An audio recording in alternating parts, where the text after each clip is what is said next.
initially I wanted to be a lawyer. Then I became a criminal, which is funny. And then I was in college, and I was going to get an MBA, but I was making $250,000 a year when I was a junior. So I'm like, why would I go and work for $60,000 a year? So I dropped out of college, and I'm going to make $100 million by 2028. Now I think that number's low. By the way, I mean, I don't even have 10 yet. I'm about to from the sale, but this is going to be a huge catalyst toward that. Welcome to Create Before Consume. Who do I have here? I have Adam here, but Adam Weintraub, yeah. Yeah, so we met over the internet, and you're very... It's a great place. Yeah, it's the best place. I love the internet. Like, you meet strangers, and everybody's doing, like, cool stuff. But I must say, like, so I saw you have a music studio. I saw you're, like, recording a guy who's rapping. He's doing, like, a pretty good job. And you also own a recycling company? Yeah, so what else you do? I'm just so confused because there's also something with like film studio award winning, and I'm just like, wait a minute, what's going on? All right, so the real story, I wasn't gonna say it. This is the real story. Okay, my father started a cleaning company back in 1994. I never had a job. Worked for him. When I was 18, me and him butted heads. I started my own cleaning company. In 2008, the financial crisis happened, and I lost a lot of business. I became a big-time drug trafficker, and still helped build the business and stuff like that. And so I continued to do that, and through that, I met various different people. One of them being my artist, and then I also because once I started working with Swain, then we wanted to shoot music videos. That's when I met Evan. I believed in Evan just like I believed in Swain. I bought a red camera, which was like a big purchase at the time, and he's had since moved out to LA and won an Emmy and a People's Choice Award. And in 2015, I got indicted by the feds. So I went to prison for 2 years. So that kind of, as me and Swain were going to put out our project, that's what happened, and kind of put everything on the back burner. So, get home, and I hit the ground running, hit the ground hard. And Rick Rubin really inspired me from a story of NYU where he turned his dorm room into, the studio. So I was living in a 1-bedroom, 1-bathroom condo at that time, and I turned my living room into a recording studio. And I never looked back. And every Saturday for 12, 15, maybe more hours, we worked, and a couple times during the week, but we both had work and stuff like that. So with that being said, when my brother, he expanded the company into doing demolition, underground work, and site work, that's AAA service company. And so when you're demoing full structures, you're now getting concrete as a byproduct. Well, that has value if you crush it. So we bought the recycling yard, the property there, started taking concrete, crushing it, expanded it, bought the adjacent property, and now we're about to make an exit there. And so we're going to sell that business. I'm going to buy the building and 50% of the business and the equipment from Alex Romero, which is my engineer who owns Grand Bay Recording Studio. And then that's where I'm going to expand the media company. So there's an adjacent parcel on his property. I'm going to build a big warehouse, tall ceilings, be able to shoot whatever. There's 3 apartments on top of the studio itself. So I'm going to have the 2-bedroom one, the bigger one, a sick-ass kitchen. It's going to be for podcasting. So if you want to do a cooking show or you want to do anything in it, and the other 2 are like photography, or you want to do a listening party, you want to do a little gathering, and then there's 3 rooms, an A, B, and a C downstairs, and then just a full-service media company, but kind of like on some Shark Tank shit. You want an app built, you want a website built, you need marketing, branding, content, you want a commercial done. Hey, if you don't have the budget and I really believe in your thing, maybe I'll say, I'll do the marketing for you, but I want 10% of your company, or whatever it is, because I love business so much. But the real goal and my initial focus is going to be to quote unquote break an artist, which is my artist, and have that as a proof of concept to where now, I never want to be a fake guru. I don't like talking out of my ass. That's why I'm always in the search of for knowledge. I know what I know, and I know what I don't know, and I'm smart enough to admit what I don't know. But That's there's powerful. It's like the number one. Yeah, but there's a lot of people out here who are fake gurus. Okay, you're telling me this. Do you have $100 million or $100 million worth of assets? Then I can't really listen to you, because those are the type of where I'm about to be at, and those are the type of people who move in a different way than. And it's not to knock anybody in any form of like financial success. It has nothing to do with that. It just has to do with really being able to take advice from somebody that's actually done it and lived it. And not to say that people that haven't don't have the know-how, but then sometimes you got to ask, like, well, why? If they do, then why haven't they? You know what I'm saying? So, and different things happen. Like, you know what I'm saying? Like, it is a big thing nowadays on social media, you know, like you will see like 18-year-olds, 16-year-olds, 14-year-olds, like, hey, I'm starting my dropshipping business. I'm making $40K a month. You can do that too. Just buy my course for $200, you know, and then obviously it's very controversial, so it gets a lot of engagement. And now they're making money with it, but do they make money selling the course? Or, you know, I believe there's probably people who successfully do it, but the percentage is probably way smaller than what you see. For sure. And then things change too, right? And it's easy for me. A Lambo to rent is nothing. Even if it was your lease, like you could make $10,000 a month and drive a Lambo. You know what I'm saying? Like you could. What is it? I think like it's like $3,000, $4,000 a month or something. Yeah, it depends on what you want, what lease you do. They're on swap lease. You could get them. It's not that thing. But what I'm saying is very easily to portray that lifestyle. But to me, that doesn't interest me. Like okay. How much assets do you have? Not like what your passive is every month. And again, that doesn't move me, and that's why I'm really excited to be taking this next step, because I'm not doing it for the money. Yeah. I'm not doing it for the money at all. I got into this because I always knew that I was going to be successful, and I always knew I was going to take care of myself. So at that point, it becomes, what can you do for other people? Yeah, I mean, like, there's a lot to unpack, because, like, the intro, I was like, damn. Like, first off, like, having your dad starting his own business, you know, and you working for him, that already, like, teaches you stuff that most people don't really learn in their life, you know. The first thing is like, okay, I'm gonna work at Wendy's, you know, 16 years old, do like the whole Wendy burger flipping thing. Now I'm gonna go school, get a real job, you know. And then it's like, hey, student loans. And that is like the typical American path that I see, you know. I'm born and raised in Germany, so my life is a little bit weird. So I'm seeing it, yeah. And now you're like, yeah, you're in and entrepreneurial, like, from the get-go. Like, what are the lessons that you learned in the beginning, where it's like, okay, I worked for my dad, so I see how to start a business, what is important? What were the lessons?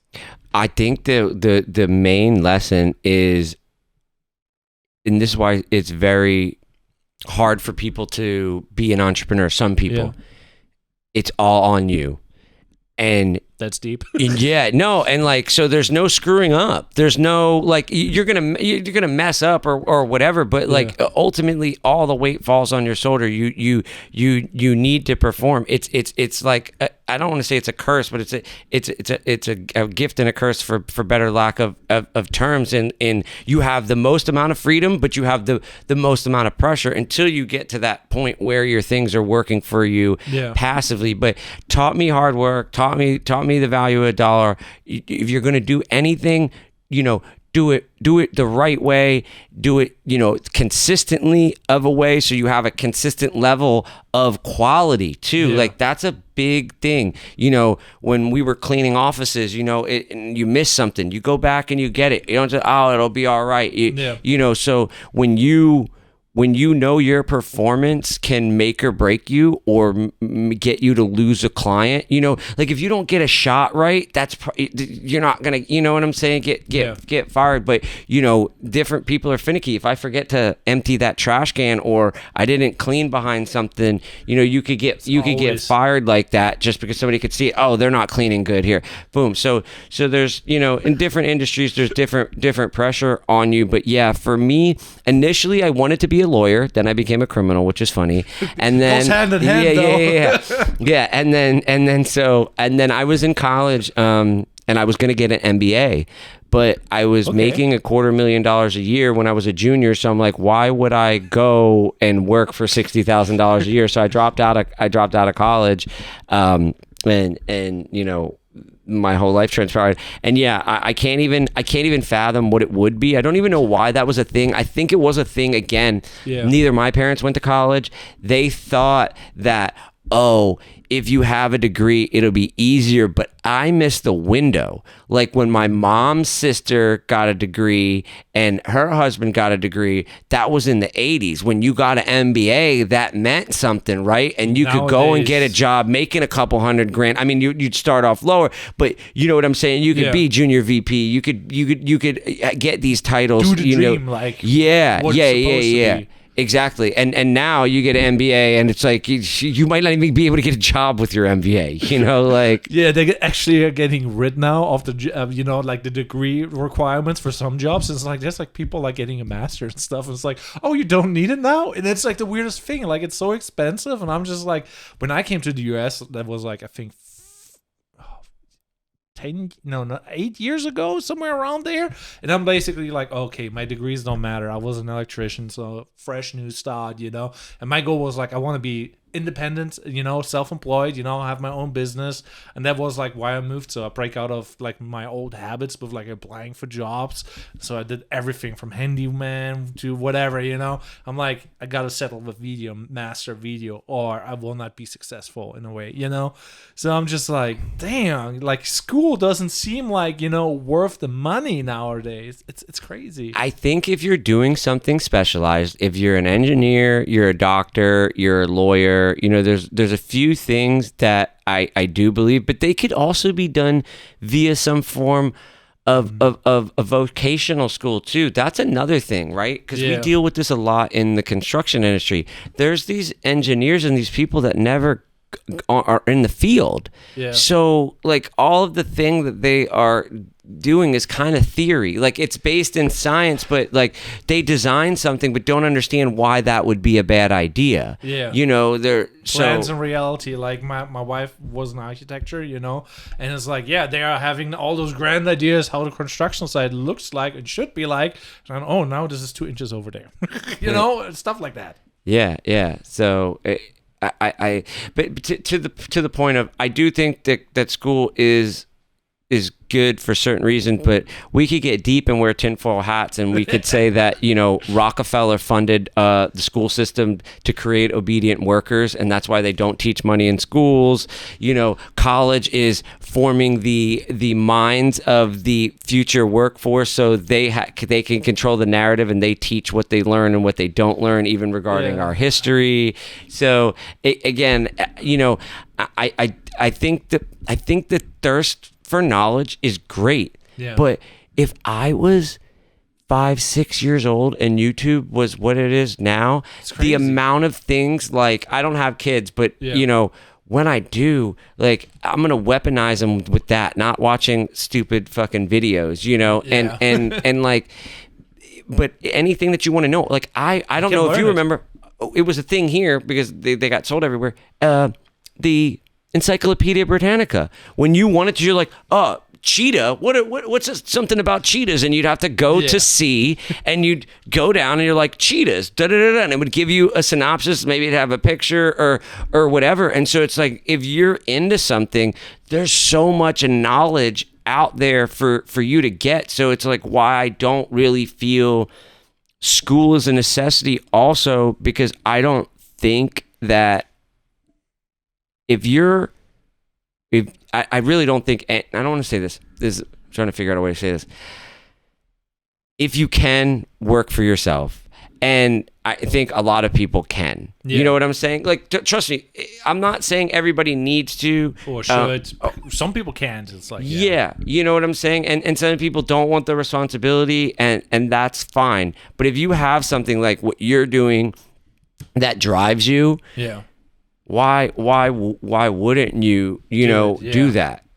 I mean, like, it goes like so deep, because like on the one side it's cool to be an employee and you don't have to worry like, where do I get my clients from, where do I get this from, you know. But people say like it's safe, being like an employee, but you're actually not. If the boss is doing a shitty job, you get fired anyways. So it's like if you do now a shitty job, you definitely get fired. Yeah, I'd rather have it be on me. Yeah. I think we're seeing the shift, and we're going to continue to see the shift, and hopefully, yeah. See, this is what we don't realize. If we got back to actually manufacturing in the United States and actually making things out of glass and cool things, and we you 3D print, right? Yeah, that's sick. This is My girlfriend keeps telling me she wants to get one, so you'll have to school me on them. But yeah, like that's the thing. If we valued that more, and like we could support this economy in another way. We're already the richest nation. You know what I'm saying in terms of that. So there's a study or something where they said like if every household or every seventh household had like a couple chickens, like the market would go bankrupt on the egg supplying thing. So I'm like, oh, you just need a couple people with eggs supplying the neighborhood, and we would be independent, and you could get eggs away. It would be so crazy. We used to operate in villages. Yeah, you know what I'm saying, and that's, we need to go back kind of that way for a lot of different reasons. Sense of community, not wanting to kill everybody that you see, or being at odds with people. But for the food, you're going to see the switch over the next 5 to 10 years where people really, really care about what they're eating. It's already happening, but there's a lot of misinformation, and that's a lot of the problem. Even with like what happened with COVID and all of that kind of stuff. So there's so much mixed things, but majority of the things we agree that anything processed is bad. We agree that sugar's bad. You know what I'm saying? Like we there's just certain things we know seed oils are bad. And we're still doing it. That's crazy. Well, you look at Europe. They don't allow that shit. It's banned. We took the approach of we don't know it's bad for sure, therefore we'll allow it. And they said, hey, it might be bad, so we're not allowing it at all. Yeah, so I have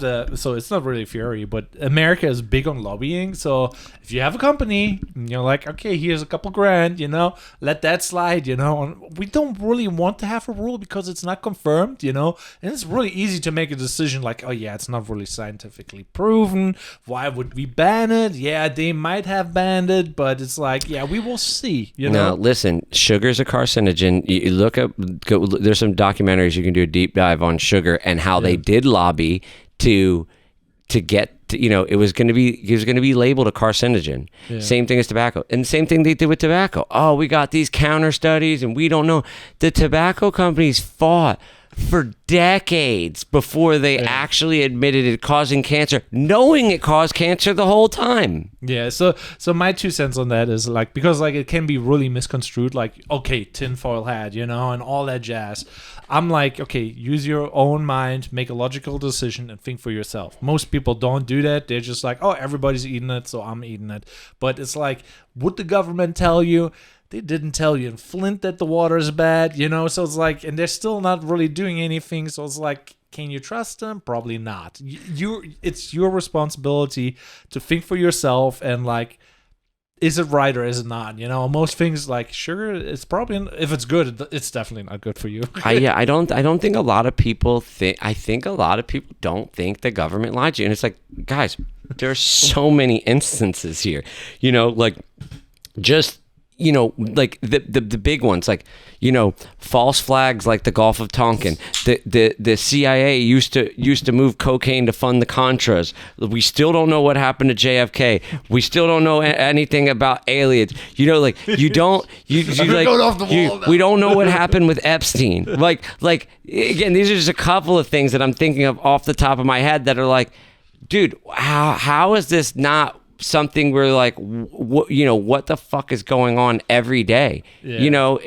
Like, I mean, like, with that being said, like there's like, we all have our own problems, and our own problems are the biggest problems because like we need to solve them, and there are things that are not so good, going on in the world, and like do we really want to invest in researching? It's like it's time consuming. It can sidetrack you and jeopardizes like your own progress in a way. So it's like for sure it's like having anxiety about something that you may or may not be able to control. Exactly. And it's kind of it will say it could turn you into a nihilist real quick. So it's best to not do that. But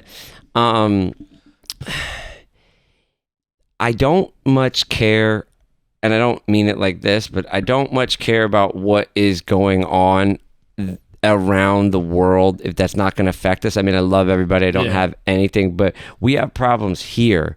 Why are we sending aid here and doing this and doing that? And, there's a reason. You know what I'm saying? And the reason is usually our benefit in some way, shape, or form. You know what I'm saying? Yeah, 100%. Like the government military industrial complex, like all of the things made for the military have to be made in the United States, right? So these back to the money thing, these government contracts are business. huge. Yeah. So until we get money out of politics, until we change the term limits, we're going to keep having these oligarchs, run it. And I'm not like, I'm not like against people with power, people with money. Like it has nothing to do with that. It has to do with if you're able to pay me and I can make a decision. Let's look at these people's trading accounts. Nancy Pelosi, she's the greatest stock trader ever, or she knows what's going to happen based on, what laws they're going to pass or not going to pass. You know, like my favorite thing that came out is like they designed like I think it was an AI tool that basically tracks and predicts like the stock market that she picks. So you can invest in that stock, and it's basically follows her trading algorithm, and it's just like holy moly. Yeah, well, all their stuff has to be public anyway, so you can know, you could make the same. You're just like a half an hour or so behind, so it's like yeah. I mean, like with that being said, though, we went on a tangent there, like, but I'm still like baffled by the story. I love the spirit, I love the entrepreneurship. So, but yeah, the reason why we met up today was like, you're working on a podcast. So, how is that going for you so far? And what are like the things that you learned and you want to know? So we can kind of hit on that a little bit. For sure. So, I had a little bit of understanding of audio engineering, so that part of it wasn't too difficult for me. I'm using a UAD Apollo interface. I have a twin on the desk, and then I have an X8. So I have 6 outputs or inputs rather, and I have 6 Shure SM7Bs, which are like you got the fancy standard ones. yeah. But and again, this is the thing, and it's just what I knew, and I've seen a lot of other stuff. I mean, these sound great to me right now in my ears, and there's a lot of other ones too. Even the smaller, bigger Shure, I see a lot of people use. I probably would have went a different way. There's some other ones that I like, but I also had one already, and then I started finding them like on Marketplace or here, so I got another one, got another one. So match. yeah, exactly. That was my thing because I already had one, so that was kind of my excuse on why I got the rest of them. So that I'm pretty good with. I have a Fuji X5, X4, one of those. One of the newer Fujis. Yeah. I think I bought the body like in 2020, maybe something like that. It's not new. It was before COVID or after? It was before, I think. Before. Yeah, I bought some cameras. Like I had up to 7 cameras. I bought a lot of cameras when COVID happened, and man. Like, people are selling them because they're like, oh, I cannot make money with it, and I'm like, so cheap. And then afterwards, the chip shortage happened, and I picked up like the cameras for $500, sold them for $1,000. I'm just like, what is going on? Man. So I was flipping and stuff, and now I still have like 3, 4, 5 cameras here. So I'm like, yeah, That's fun. So, and then I got a deep dive in all of the Black Magic stuff and how am I going to do that, and because I know that the future of everything is going to be streaming. Yeah. Even with music, these musical people are like, Playboy Cardi's on, with Aiden Ross and Yeah. all these people with Kai and these other very popular streamers. So our thing is twofold. Like obviously streaming the podcast is great, but What's the podcast actually called? The podcast, so Astronauts Elevated Conversations, and originally it was supposed to be a show on modern day dating, because I think there's somewhere in between the guys in the manosphere, right? Rollo Tomasi, Rational Male, Fit and Fresh, and Tate. It's easy content. That and the simpery that is going on. I think there's somewhere in between where you can have some of these ideals and not trash women, you know what I'm saying? And like a lot of them are trash, don't get me wrong. Like a lot of these girls 100%. Are going to get rode hard and hung up wet, and they just don't realize it. And there's just an endless legion of simps that is just going to feed their ego and their wallets. And it's going to be to a point where they're going to, I don't want to just keep getting fucked. It's like, yeah, it's fun. Listen, I get it. You're young. You're on this boat and that boat, and you're traveling here and doing that. But eventually, that's not what you're gonna want. So, and not a knock on women, but they don't really plan for the future. Guys kind of have to be. They'll always get bailed out for the most part. But and then we could get into like what it does to your psyche and all that. I'm not too big on that. I'm not like waging this moral war against if you want to fucking give it to everybody and their money. If you want to sell it, if you would, that's your thing. But just know that there's a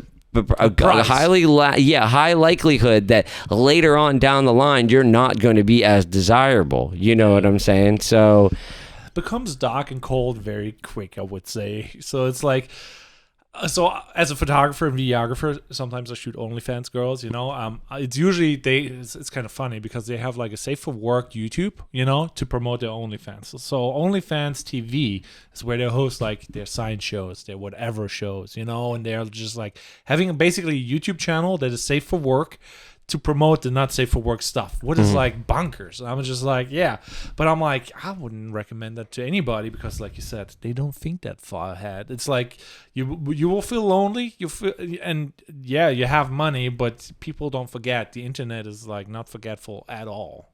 Yeah, and then I think you could also utilize that to somewhere else. Like there's a lot of girls that don't get naked on there and don't do like actual porn or whatever, but that's fair game. But again, it's like if you like cooking and you just cook in your bikini, like again, that's a little whatever, but it's not the same. You know what I'm saying? Not the same level. You're not messaging guys saying this, that, and the third. And half these girls aren't even doing it. There's a guy like me or you that is like, yeah, that's hot. So there's even agencies now with like chatbots. Like TikTok is full with like AI bots. They like, comment, and upload photos and videos, but they're bots. Yeah. So it's like it's super crazy. There's like whole agencies out there who have like bot farms to blow up OnlyFans girls. And it's like, what is going on? So we all know the internet's kind of fake, but the level that it's fake, most people have no idea. Yeah. So it's like, it's really scary. I'm not doing that, but one of my colleagues, basically, he told me like, yeah, I'm doing this. And I'm like, what you doing? I'm just like, now I'm feeling like you could build like a social media platform full with bots, and you will be uploading to social media trying to compete, with other users, but there are no other users. It's just you. So my theory on that is once we have this next bull run for crypto and Web3 becomes a thing, you are going to be verified. Instagram or anything or whatever the next platform is going to be, you're going to have something that says blockchain verified. You are going to have a wallet, and you are going to have to verify on that wallet that you are who you say you are via an ID or whatever. And that is going to be just like your MetaMask or whatever, and how you use that to get onto OpenSea or whatever. That's how you're going to have to log in to whatever social media platform it is. And I think that's going to eliminate that. Everybody's going to already be verified because you have to show who you were. You know what I'm saying? I mean, like, it's a good thing. And I'm like, on the one side, I'm also like, I don't want to. So in my age, it was like don't put your real name on the internet. So my real name is not Fitzy Fitz-A. It's like Michael Christopher Fitzgerald. You know, that's the whole 9 yards. But everybody calls me Fitz, and one of my buddies was like, Fitz-A, you know? And that became the nickname. But like on the internet, I only go by that, you know? Because like I don't want to have like some Indian guy calling me like, hey, you bought this. What is your, you know, there's like so many scams where when they get enough information, they can do a lot of things with it, you know? So I got taught in the beginning, don't use your real name on the internet. And now it's like, use your real name. And I'm like, I'm still in between, you know, so I have to theoretically transition to it. But yeah, so it's weird. Yeah, I don't think that's going to ever go away. I think that it's going to get worse and we're going to have to adapt. But I really feel that until we create these platforms, and there's actually Orion, I think is the name of the platform that Robert Graham is working on.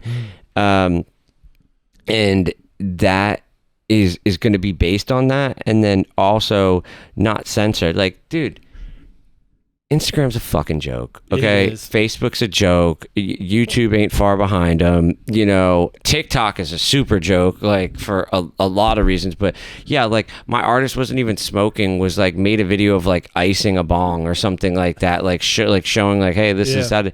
And, yeah, so... But we got girls shaking their ass on it. Yeah, you know what I'm saying. So, but weed is legal. I don't know. It is like social media and the rules are like very complicated. Like there's like people who are getting into streaming. So that's like a thing. What I see now with some of my friends, they're just like, oh, let's put on some cool music. You know, it's like no, the labels they instantly like get notified. You know, like oh, there's that streaming. You know, then the social media platform gets into problems because like oh now we have like copyrighted stuff playing there and they have to prevent that if it gets detected, and there's like so much going on with like rules, regulations, and it is like you have to like take a class on what is allowed, what's not allowed, you know, and there's the do's and don'ts, and it's going deep, and it's like really disappointing because like you could have a live stream, somebody drives by and listens to Beyonce or whatever and it gets picked up, you get a copyright strike. Obviously it's not really like enforced or put out there, but there's a notification because like the record labels, they can like if you play a song for 1 or 2 seconds, they already can identify it. It's that good, but not everything will go through a lawsuit, you know. So but they get like hey, they're getting binged at it, and it's like oh, you know, and it is in the system then saved. So there's so many people who are like potentially are getting sued but don't getting sued, and here's me paying for music licensing and everything, and other people are just like uploading TikTok music, and I'm just like, this is not even legal theoretically, and I don't even know what's going on nowadays. Yeah, I think the labels are dying. They're trying to figure out whatever they have to stay alive. Like, okay, now you're getting into a thing, right? Okay, so if a song is playing right now, or we were listening to a song, we're like reviewing a song, I believe that's allowed. Because you're adding to the thing. That's how I could like you could steal somebody's YouTube video and then add to it, and then it'll be okay. Now I know the music thing, but this is the thing. Just pay them for a stream. Yeah. Like okay, 30 seconds of your song played, so you get one stream. Like license that music to YouTube to be able to use it. Your music would get more streams, you fucking idiots. It's really simple. Like, you know, it doesn't have to be an unlicensed free use. It could be a licensed use. You use this video, you know, use this song in your video for more than 30 seconds. I get a stream. And or you're gonna pay to use the sound. It's back to ringtones. That's where they're really dumb. If the sound was that hot and it knew it was trending, I bet you they could get somebody to pay 25 cents, 50 cents, 75 cents, to use that. Yeah. I guarantee you they could do that. Yeah, so with that being said, like, okay, you're in the music industry, and how do you do now with like your artists? Are you a label? Do you have like tools? Are you paying for like Crybaby or something to track like if the song is being used, or what's the situation? So yes, a label.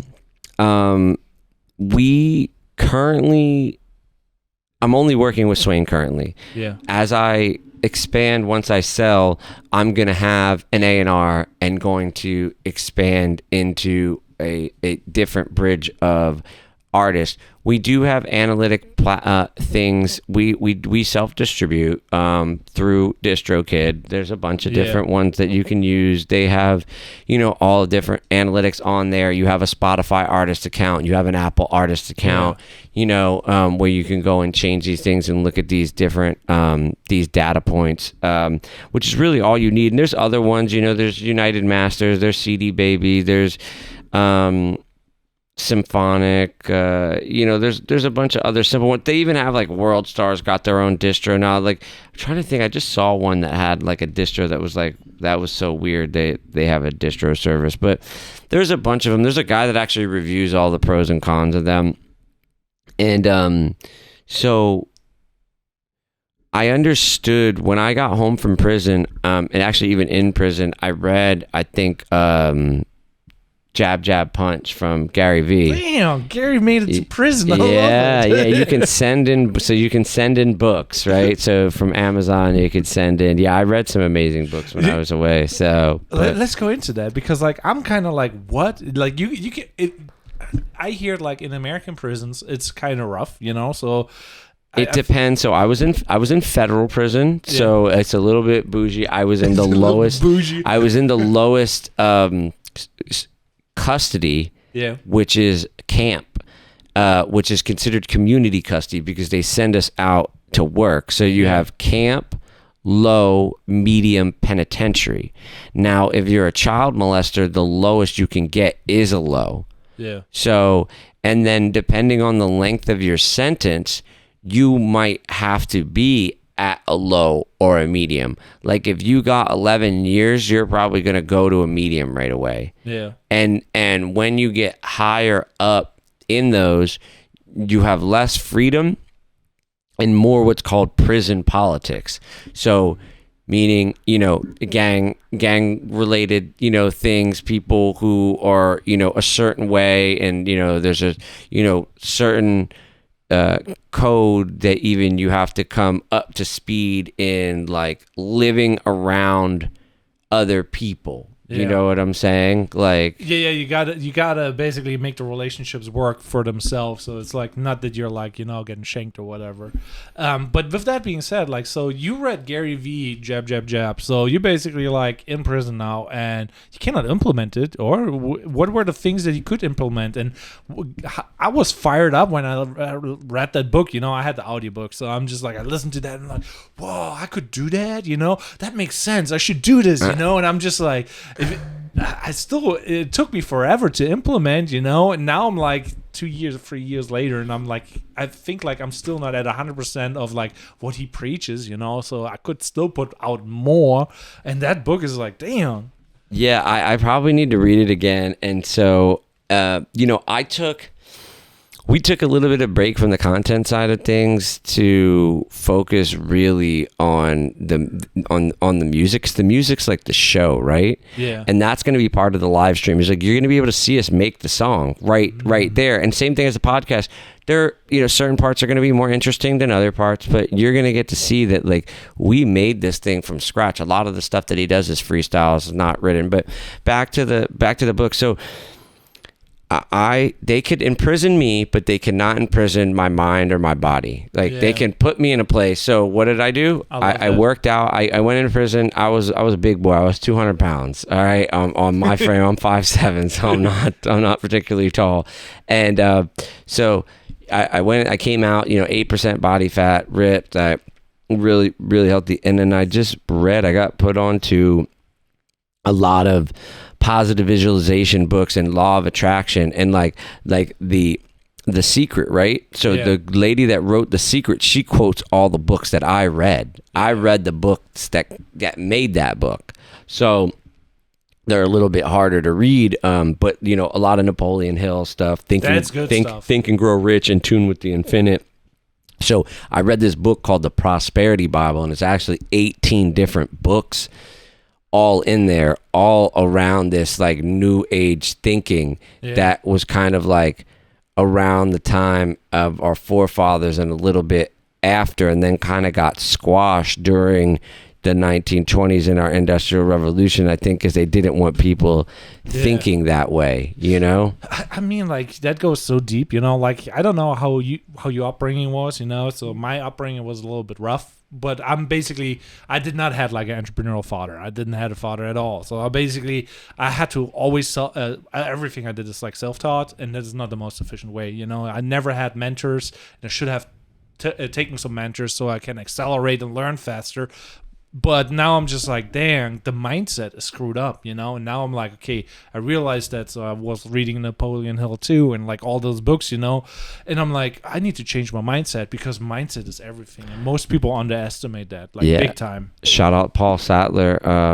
I just had a mindset coach meeting. He's a hypnotherapist and mindset coach. And I'm pretty good, but always looking to improve. Yeah. It's just like anything. It's a muscle. And a book that kind of coincides with what you're talking about that I also read for the first time in prison is The 4 Agreements. And one of them is be impeccable with your word. No negative self-talk about yourself and others. And the way that you talk to yourself matters. It's like you wouldn't talk to yourself you wouldn't say that to somebody else, you know? Yeah. And so like, oh, I'm so stupid or da-da-da. Yeah. No, I stopped doing that. Start calling yourself a genius, actually, you know? And it seems counterintuitive, right? Like, oh yeah, I have, you know, that, or I am that, and so it's weird, but if you're living in scarcity, it means you don't have. If you're living in abundance, it means you already have it. And, you know, I wrote down a list when I was in prison. I got to find it. It's bothering me that I can't find it. It's in some paperwork. And I wrote down, I said, I'm going to get home. I'm going to expand the demolition and recycling company. We're going to do roll-offs. I'm going to build a studio. I'm going to work with Swain. I said a couple other things. I forget what they were. And then I said, and I'm going to make $100 million by 2028. Yeah. And now I think that number's low, by the way. I mean, I don't even have 10 yet. I'm about to from the sale, but you know, this is going to be, you know, a huge catalyst towards that. And again, you know, I forget who says it. The last person that I can think of that said it is Dame Dash, but it's like, dreams don't cost shit. Why wouldn't you dream as big as you can dream? It does not. It does not cost a fucking dollar. You know what I'm saying? Now, in one of the books it says, which I love, riches do not respond to wishes. They respond to a clear, definite plan and action. So you can't just manifest $1 million to fall into my lap. You know, it's not, you know, there's not something for nothing. There's no free lunch. You have to put something in. Now, do you have to, you know, break your back? I don't think so. You know, I think you have to be smart, and you have to know how to make things happen, and you know, and make connections. There's plenty of people that brought no money to the table, but were able to facilitate, you know, exactly. Yeah, with that being said, like most people, they have like a lot of ideas. And I always say like ideas are cheap, you know, and like if you really want something, you find a way to get it, you know. Like there's so many people like, I want to start a podcast, or I want to do like, you know, videography. And then they don't even use their phone that they already have. And the phone is sometimes better than the real camera. I'm like, paralysis by analysis, right? So they think that if they don't do shit at this level, that it's not going to be good. Yeah. And we had to grow out of that, of like being perfectionists and just doing like I said, I'm shooting the podcast on a iPhone 12 right now. That's what's up. It looks great. I love it. Yeah. It looks great because it's lit right. You know what I'm saying? Like it's still a 4K camera, you know, like so the future is anyways like going like to everything iPhone, you know, like right now, like the newest iPhone is really, really good. So there's not really benefits to using the cameras. They don't have as many features. It's like you can record on the iPhone with like 2 cameras at the same time. So you can have the wide angle and the zoomed in if you use like Filmic Pro or whatever. And so you get 2 camera angles. So it's not like a digital zoom if you do want to change to like the cropped in version or whatever? It's 2 files with 2 different cameras. Oh, okay. But it's like through an app. So if you use the app, you can record on 2 lenses at the same time. But you can't cannot do that on a real camera, and there's only one lens usually attached to it. You can switch lenses, but this is like, it's built in, more features, like you can change the blur, you can change effects, it can't do anything on the, the real cameras. If that had digital zoom, could you remote control the zoom? Now, I know that's just like pushing it in, but yeah, you can, like there's so much, like theoretically, like I could like go in OBS and have like a button where I'm like, when I press it, then it zooms in artificially. There's like so much that you can do, but right now you see me here, I'm switching, and there's now that's a cool question. I know I told you we were going to go all over the place, but let's do it. With this, I've seen different things where it will follow audio. Have you played with any of that? Yeah, so there's a tool, what is the name again? I forgot, Autopod or something like that. And it's basically like you record like 4K videos, and then it cuts like for whoever's speaking. You also can do Riverside. They do the same thing. So you can have a live stream over the internet in a really good quality if you have a good capture card and a good camera. And then it will edit for you. So it's super efficient, time saving. And I think there's a tool like this. It's not from Blackmagic. And it's a VHS 10 or something. And whenever somebody speaks, it picks up the audio and it switches to that. That's what I'm specifically referring to. I didn't know if there was a bunch of different tools that did that. So it's basically something you run in the background, and then right now, as I'm talking or you're talking, it'll go back and forth. Now, I did see something else, and I don't know if it was in OBS that I think, but let's say you had 6 different cameras, it would auto bounce between them. Oh yeah, you can program that in here too. Like you can say like through Blackmagic. Yeah, okay. You can preload a script basically on the A10 Mini, and then say like, okay, be for 5 seconds on camera 2, and then go for 5 seconds onto the wide angle, and then you rotate. Yeah. But it becomes predictable, but it's good enough. People, okay. If you could just throw a randomizer in there, then it would be good. Yeah, OBS can do that by itself. Okay. But OBS is like a little bit different. You can hook up multiple cameras to your computer with a capture card and use them in OBS and switch like I switch here. But that is like the thing, like you have to have enough ports on your PC for the capture cards. Okay. If you have a real Windows PC, you can put in a Elgato 4K whatever card in there, and you can put in like 4K cameras, and then you can switch it with OBS. It's super powerful. Okay, but let me ask you a question, right? And maybe my knowledge is rudimentary. No worries. Why and I was unaware, like, why do I need a capture card running into the computer if I have an HDMI plug into my computer? Like, let's say this had an HDMI plug, which I do through like one of my ports. I have like a big box like you have back there, but I have an HDMI in there. So can't I?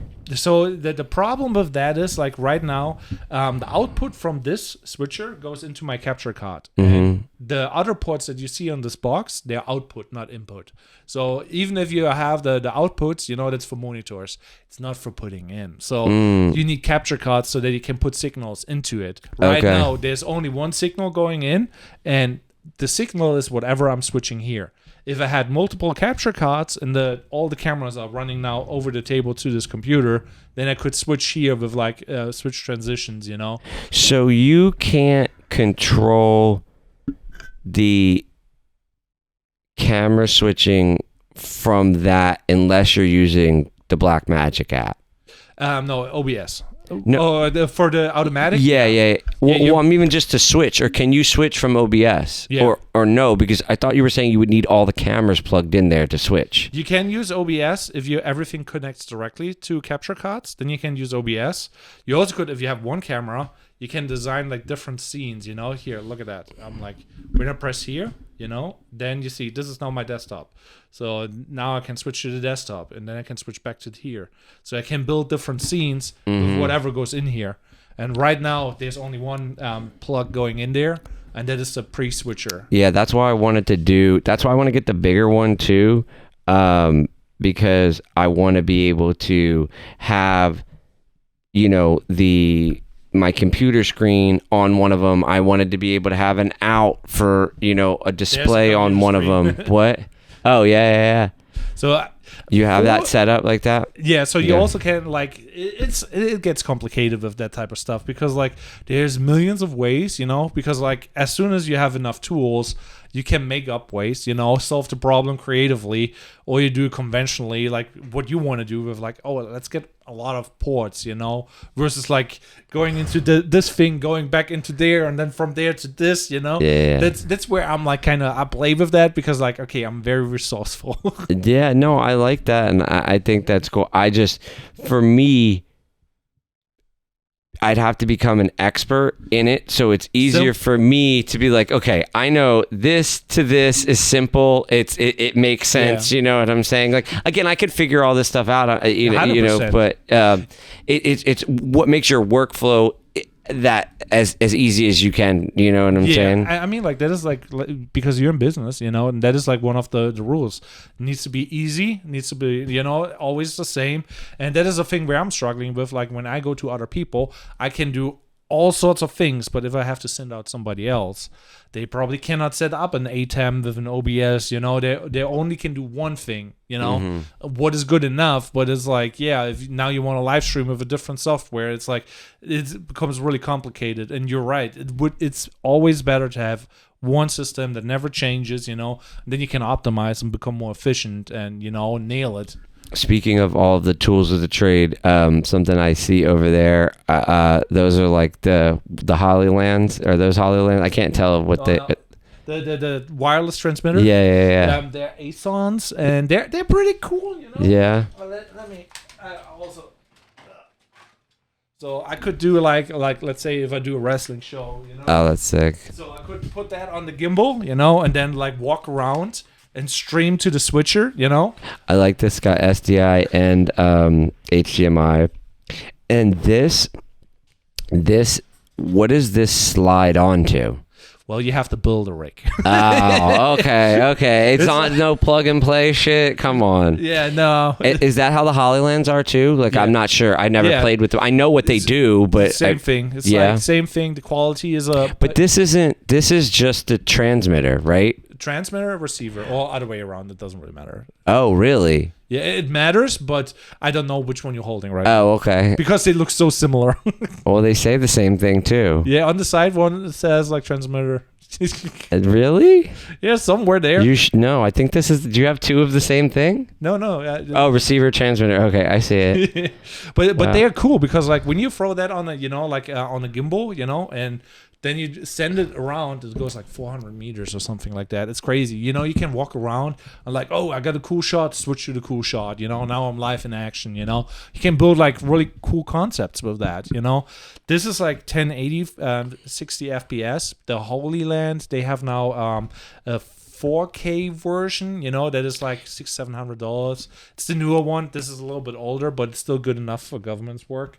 But yeah, balling on a budget. No, I mean, there's nothing wrong. Again, there's nothing wrong with that. I guess it just depends on what you're doing. I liked it too, where just being able to stream. Now, one thing we deal with in audio production, and I just don't know how some of these things get around, especially on the live stream side of things, is how do you get around latency?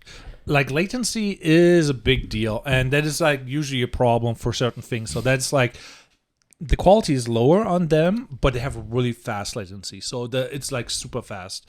So I think it's the 5G whatever technology, the whole conspiracy, whatever. But it's like going fast as hell, and that is like the cool thing. Like you also can in OBS delay certain things. So you could delay the video, you could delay the audio if you really want to nail it down, and then you do the clap test and you see like, oh, the clapping and the thing is right. And that's also like why I have like 3 of the same camera brands, because like I had a GH5, built into a podcast setup, and it was screwing everything up. And every time we switch to that GH5 or the Blackmagic, whatever, they have different latencies. Yeah, I've heard that, and I definitely think I'm leaning towards Sony's.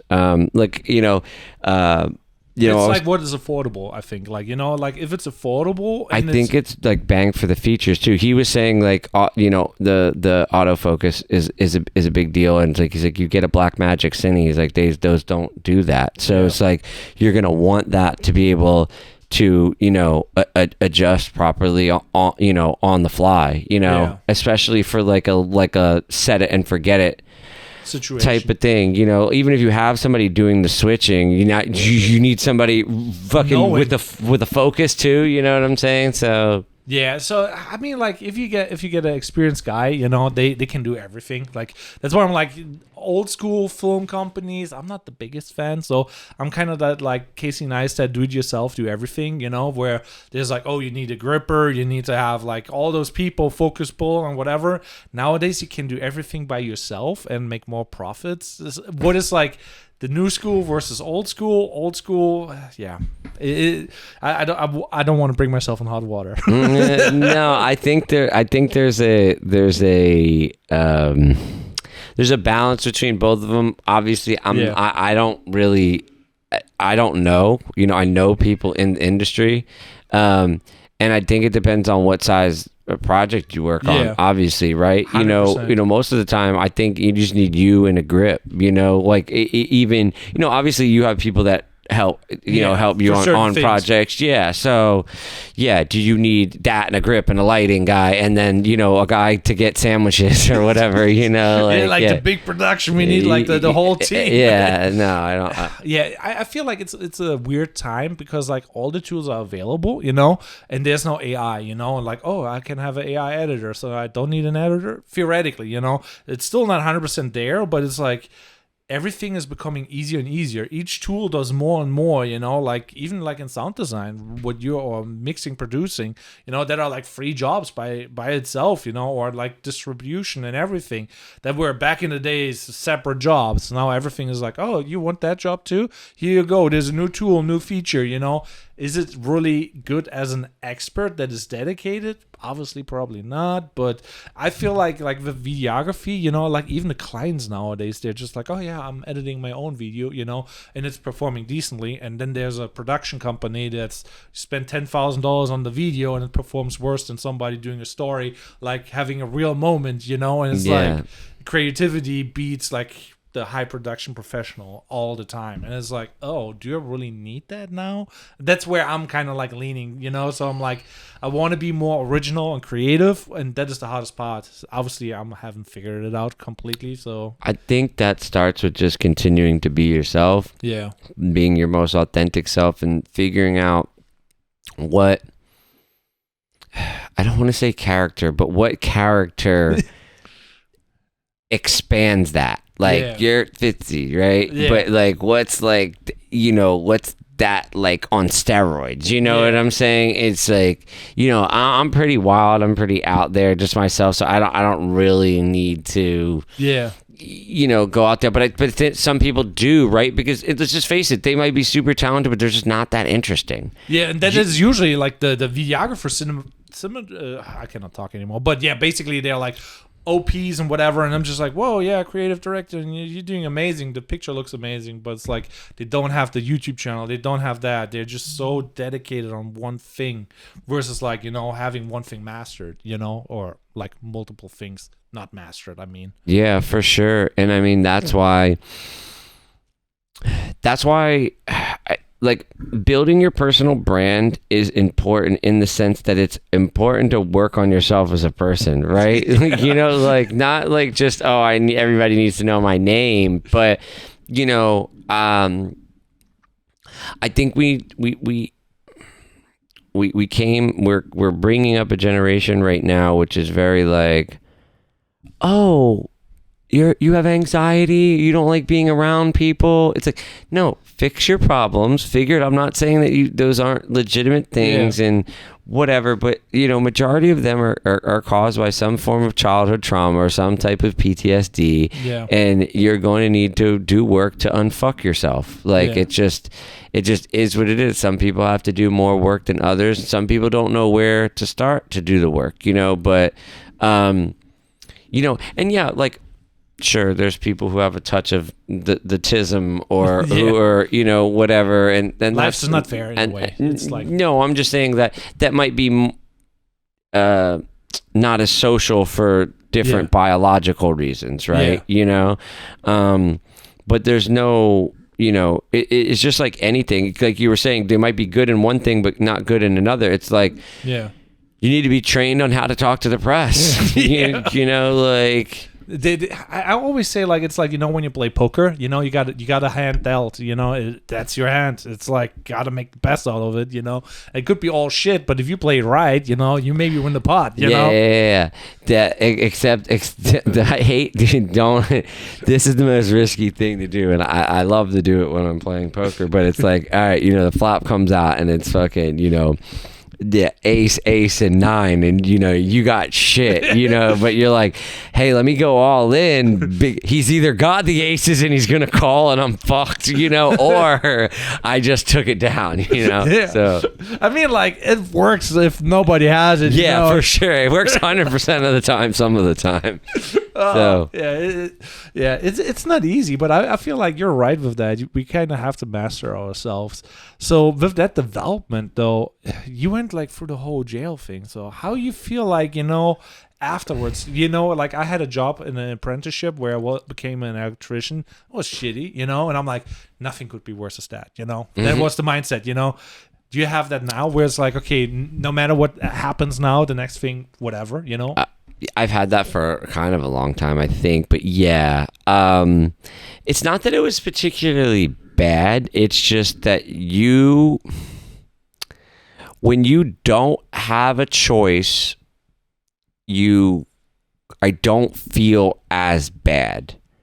Meaning, even certain stuff, like when you have to, what do they call it? Chrome surfing. When you have to, and yeah, you could have toilet paper and put it down, and I did, whatever. But when you're going to the bathroom on this chrome toilet seat, or you're doing, it's like other things don't seem that bad. Also, there's people who don't have a toilet seat who are shitting into a hole in the ground. There's people who are literally walking around barefoot in India. You know what I'm saying? So it's like there could always somebody could have it worse, right? But yeah, things don't seem to bother me. Yeah.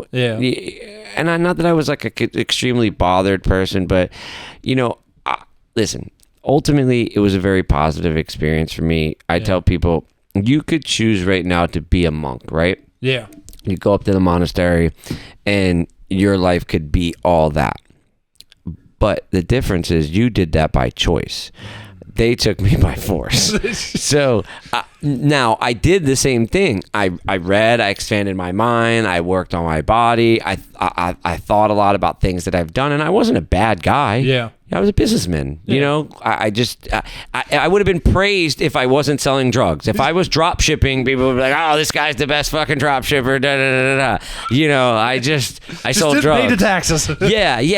And the thing is, I wasn't selling kids drugs, like anything that I sold, I did. Yeah. You know what I'm saying? So it's not, I wasn't selling heroin or meth or crack, so it's just like, again, that's a whole nother topic we could get into. But with the prison thing, a lot of the thing that I realized is that there's a lot of people who were actually good people. I wasn't a low, right? Yeah. I was with some, hardened guys.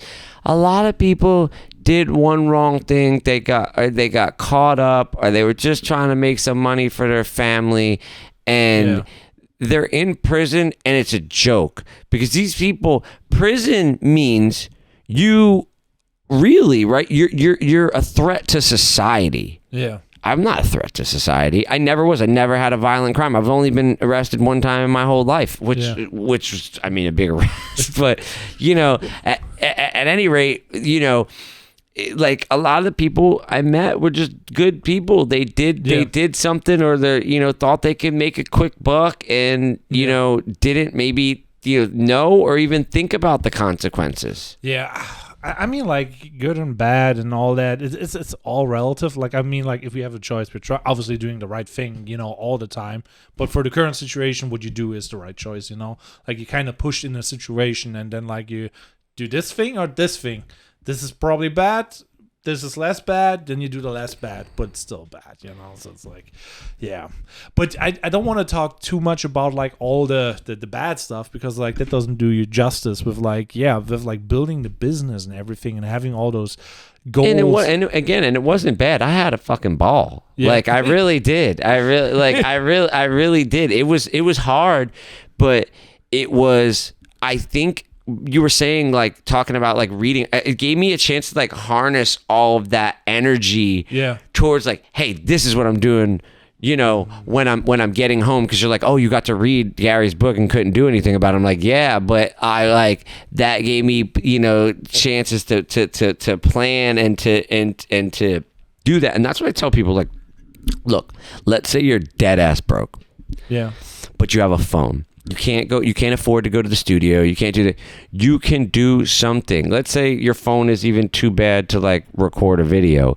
You could write. You could take steps every day towards the thing that you're passionate about, that you want to succeed in. Yeah. And just don't stop. It's the 1% rule. And eventually you will get to where you need to be. And I understand, like, you know, people are in bad situations and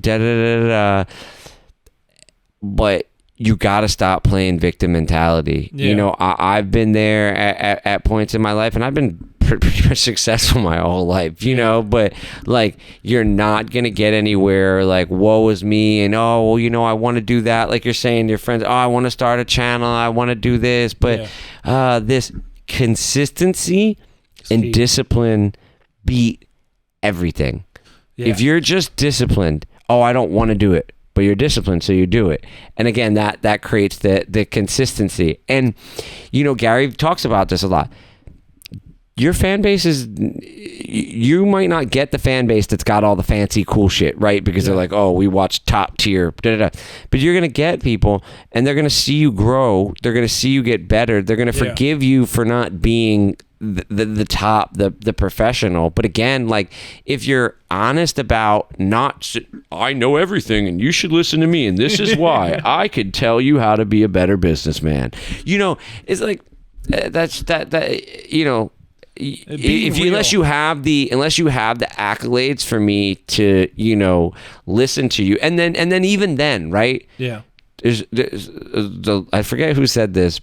It's not like a fucking quote from Napoleon Hill or anything, but there's always somebody with more money, a bigger dick, and a bigger gun. Okay, so if that's like the things that you're you know, going after, you know, be prepared to be trumped at one point. Like, even me, like, I'm very well versed in business and know a lot of things.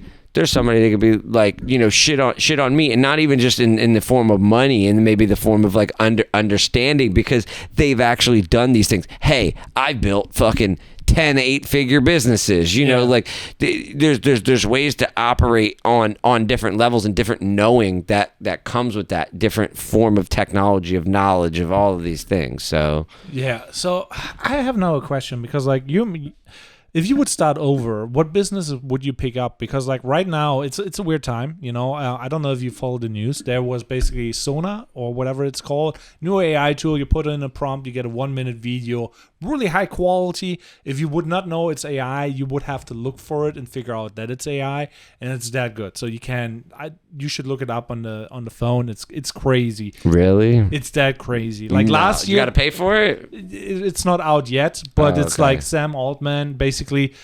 So videography is kind of dead in a way. You know, why would you hire a drone operator to get a cool photo or video of a house on a cliff when you can just type it in? You know, get it for free. So can it? But it's just completely fake. Yeah, completely fake. You just like command like, hey. What's it called? S? Oh, I actually can pull it up. Let's do it. I want you to send it to me, but Sona Sam Altman, and it's like right AI.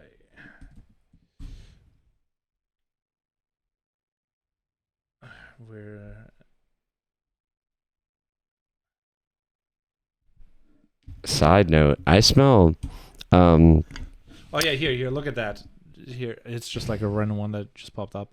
So yeah. Side note: I feel like I smell cinnamon raisin toast. So the dog is like, the quality is like just compression from the. This is not the quality. It looks. Let me select here. That's California in the 50 on the Gold Rush and whatever you see the car nothing is real. It's just a prompt. Wow. And it's like this the quality, if you see it on the full screen, is like really nice 4K, whatever, and you would have to look for the details. So you can type in whatever here, woolly muffin, snow, whatever, and that's what you get. And this is the future, not real. You kind of can see when the people are sliding a little bit in the back. It's like lucid dreaming in a way, where it's like, damn, what's going on? The future is so wild, and I'm just like, I think like live streaming in general, this will be the future, where it's like you have to prove that you're not doing the thing that everybody else saw on a video, because the video was fake. It was a deep fake, setting you up, getting you in like a shitty situation because you have some haters, But the live stream is it's like the blockchain in a way, where it's like, oh no, this is like a continuous going video that aligns with all the occurrences in the timeline, For sure, but then you could just stream the fake shit from the live stream, right?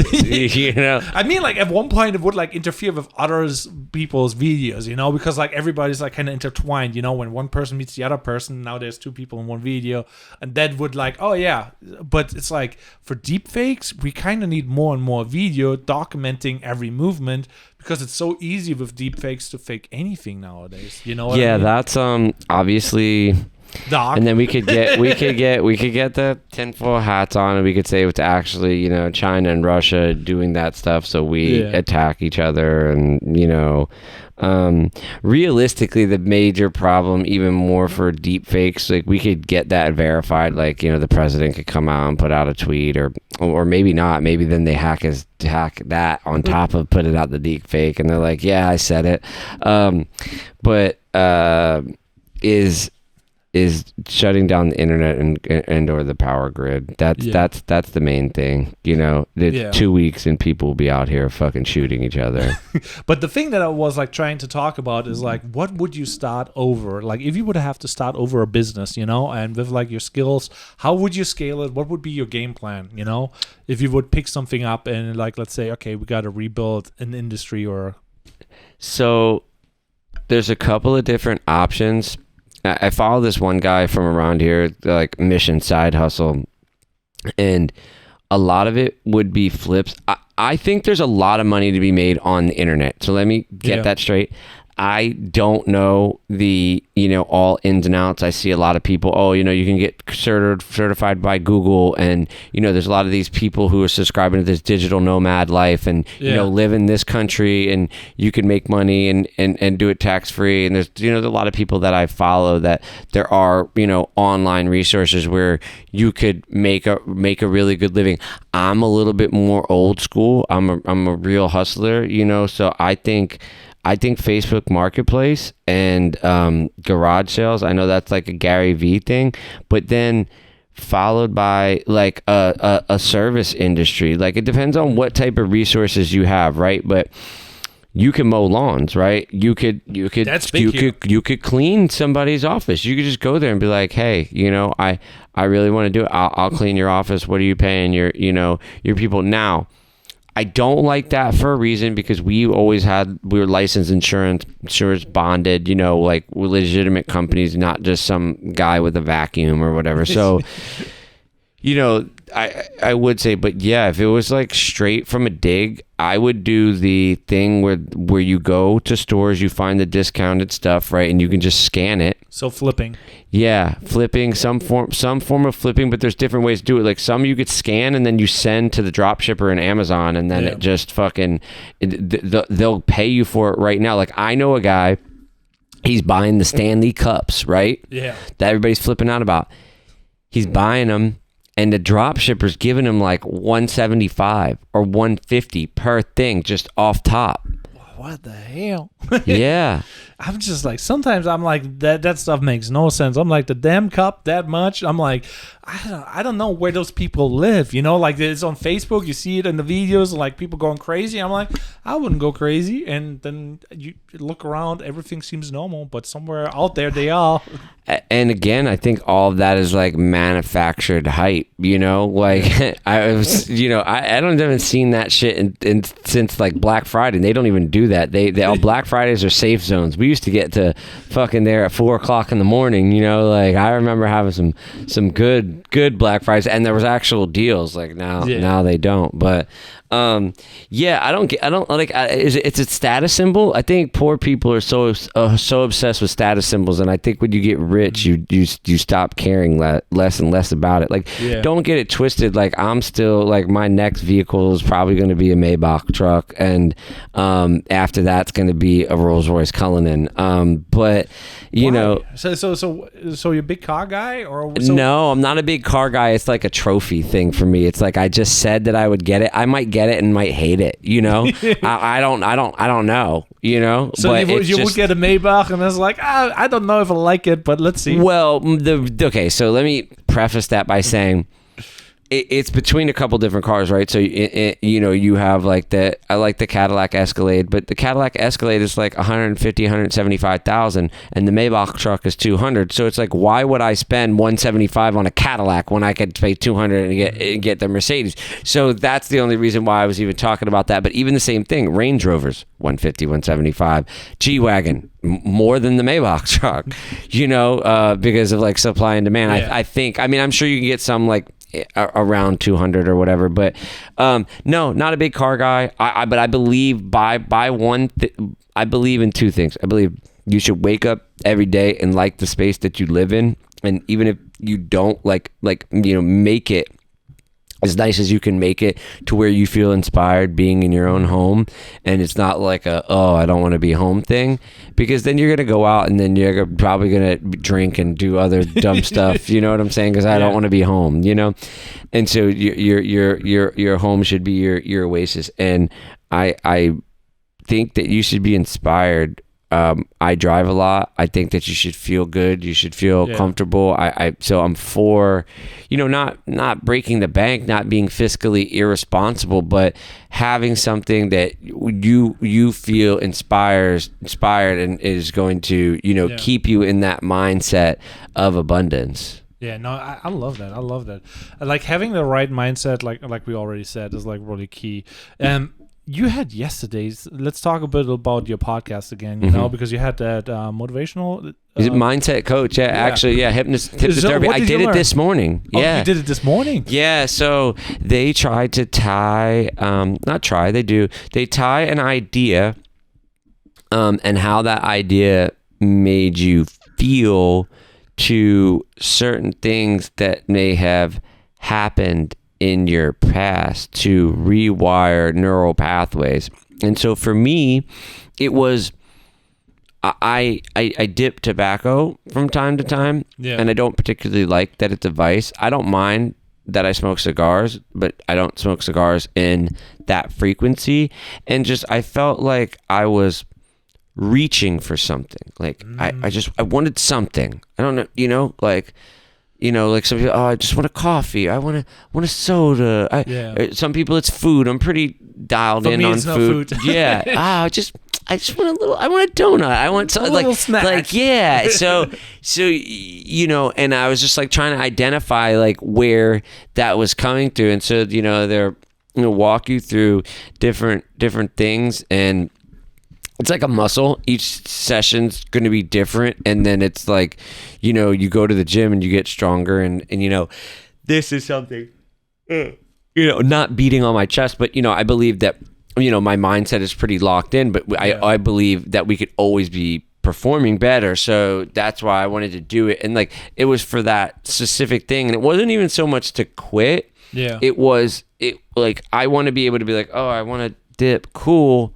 Yeah. That's fine, but not like I'm feeling uneasy. They were like, try to identify what you were feeling in that moment and why you wanted it. And I was like, well, probably stress. And then you start like, you know, going down those roads and you know, and figuring it out. And it's not like what you think, you know, the guy's not gonna like, you're not gonna be jerking yourself off, you know, like that's like stage hypnotism, you know. It's just, it's essentially, it's a guided meditation. So a lot of meditation has to do with like being quiet and being still and getting into nothingness.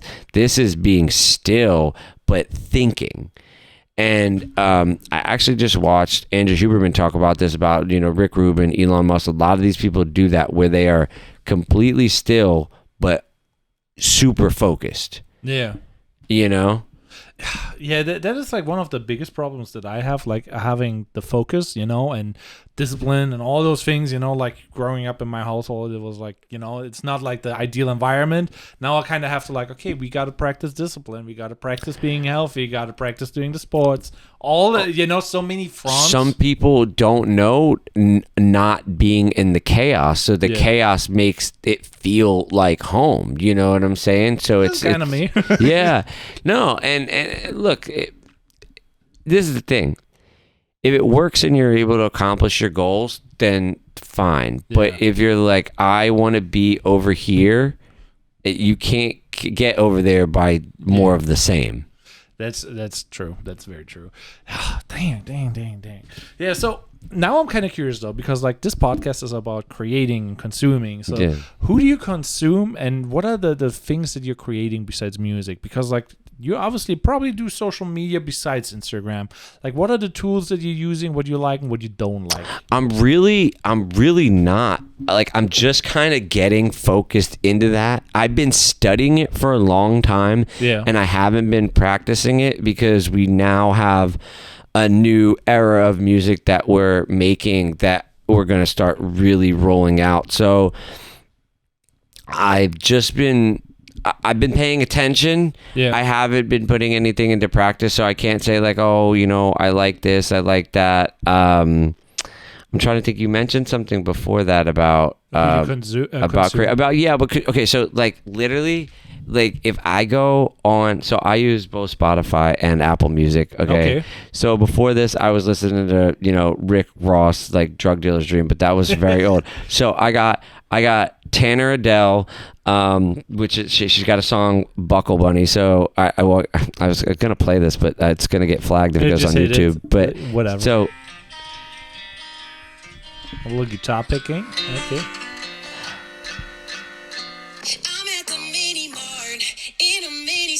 Oh yeah, I heard that the other day. You heard it? It's a big. But then I mean, the next one is this tribal shit.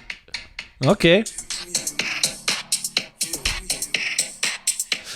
How would you describe the music that you're doing? Like going to that, because I think what you did.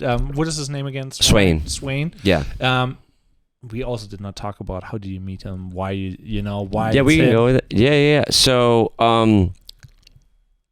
allegedly he was doing some things, and so doing some things. We were doing some things together, allegedly, and that's how I met him, and I didn't even know that he did music, and somebody else told me, and then finally I was like, they said that you rap. Yeah. So he gave me the CD, and I remember one of the songs, and it was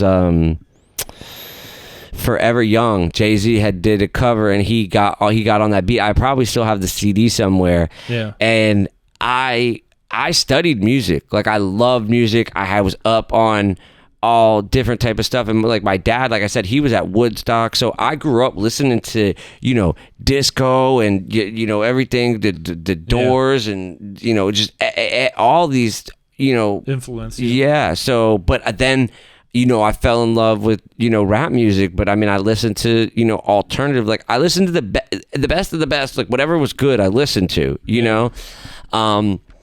and so like I said, I felt like I had a good basis and understanding of it, and was just like a student of the game. Yeah. Like a lot of people like aren't that and don't pay homage. So if part of Swain's artistry, and this is something that we're really conscious of how to market him, because everybody wants to pigeonhole you. He has a funk pop album. He has an album that's like a modern day 808s and Heartbreaks, which is like happy sounding trap beats that are love songs. It's like melodic rap. Like so. We have a country project that we're working on. We have an EDM project that we haven't released. So there's all of these different things that we've done, and part of his artistry is that he loves all of it.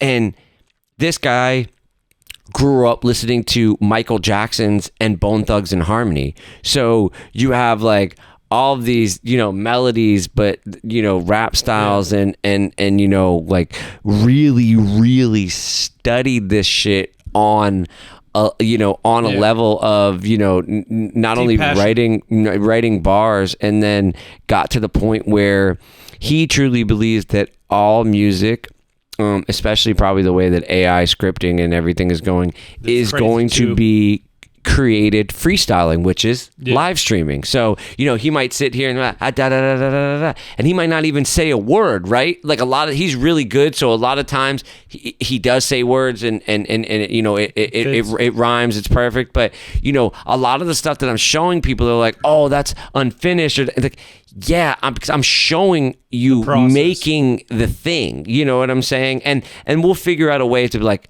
oh, you see that mess up? That song turned into this. And that's something we'll talk about working and creating that type of content. But taking people through, the whole process, where like, oh, they're kind of mumbling something, then he finds a word, but people don't understand. People care more about the sonic feeling of the harmony than they do the words. That's why a lot of people are like, that song, these mumble rappers, he's not saying anything. It's like, no, but it fucking, It feels good. Yeah. Yeah, so I had a guy on here. His name is like, I'm Random, or Random Chance. And he's like crazy. He's like doing like daily like TikToks, TikTok, Instagram, YouTube, re-uploads everything everywhere, every day. And everything's like super creative videos. And I feel like nowadays, like the whole music industry is like, you need viral reels, to boost like the songs and stuff like that. And it's like, it's not anymore about the music, it's about the video. Even though you see what I mean? It sucks, man. I don't want it to be like that, but at the same time, you either innovate or you die. So, would I like it to switch back to that? Sure, it would make my life a lot easier. But I just don't know if that's realistic until the landscapes change, until maybe streaming platforms change, until maybe how people find out about artists change. A lot of that would have to change for that to happen. I study a guy, Connor Price. I think Connor, and then another guy that came up, I think it's Nick T. But Connor got really big for that flute song. I'm sure you've seen him if you don't know him. He plays like three different people, but it's all him.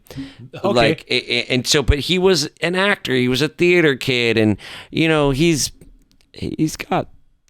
spits, but it's not like it's not the bee's knees. Like the thing is, it's like, I don't believe you. I don't look up to you. I don't anything. So like rap is really a culture that is like that, I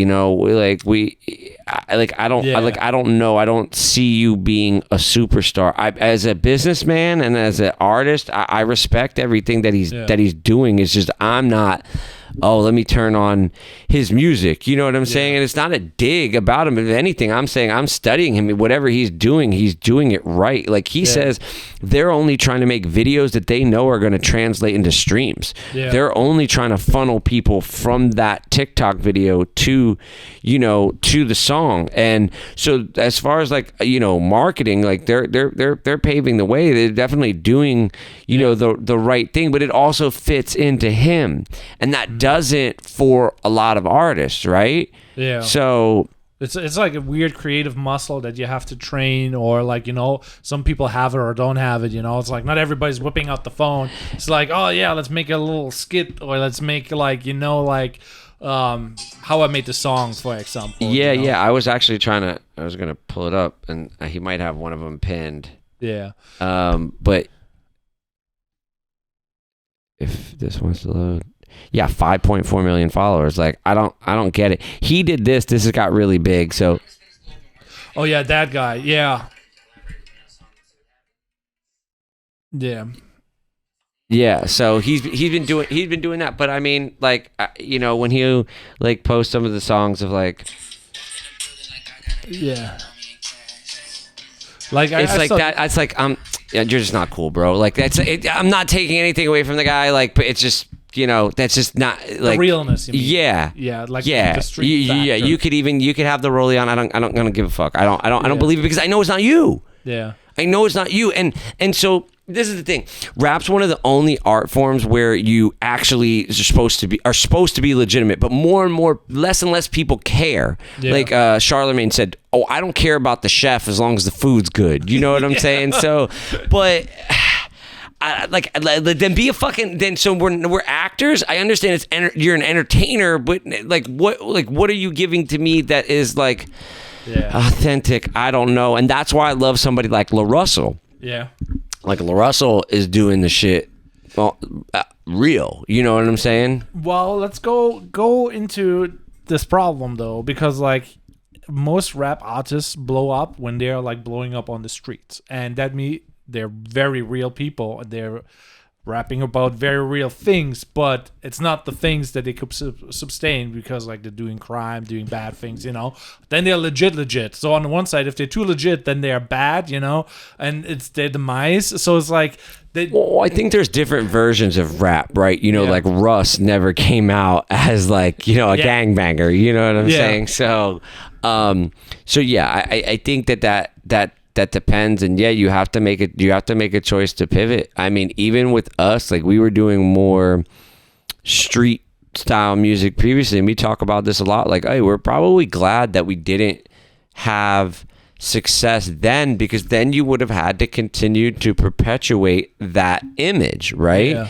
And you know, if your image is being the cool guy and having all the drip and all the jewelry and all this stuff, you have to maintain that. Yeah. You can't be seen being the regular. You're the cool guy. You gotta stay cool all the time. You know, so if that's not really you, that's going to come to the light sooner than later. You know, same thing, you know, it doesn't happen as much, like even like with being a gangster, because half the gangsters are snitches, half the gangsters saying that, you know, that's a whole nother thing. But anyway, I mean, like we could go into that because like they kind of rap and they're snitching on themselves sometimes, you know, and the fats are listening, you know, they're like tuning in, getting that Spotify and then using it against them, and they shouldn't be able to. Like that's actually against the Constitution. But you know it's art. But I mean that's a whole another thing. But no, it's like, and then it's like.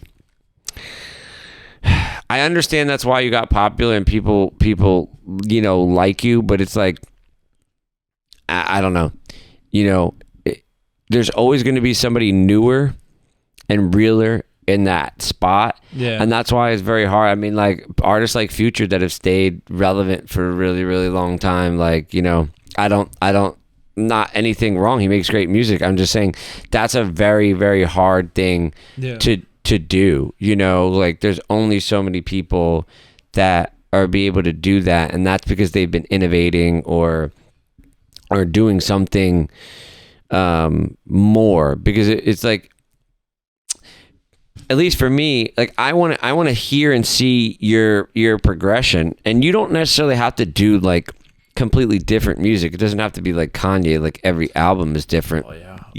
You know, but like how many times, you know, it's like, you know, how many times can you say the same thing? All right, I get it. You sold cocaine. All right, like, all right, you know, like, and all of those songs, for the most part, I'm cooler than you. I could fuck your bitch. I got all the bitches. I got all the money. I sold all the drugs. You know, so it's like there's only so many topics, and to me, if it's not done like eloquently, then it's super boring. You know what I'm saying? And if it's not from somebody that I believe. Now, regardless, it's like why I don't like Playboi Carti, right? Yeah.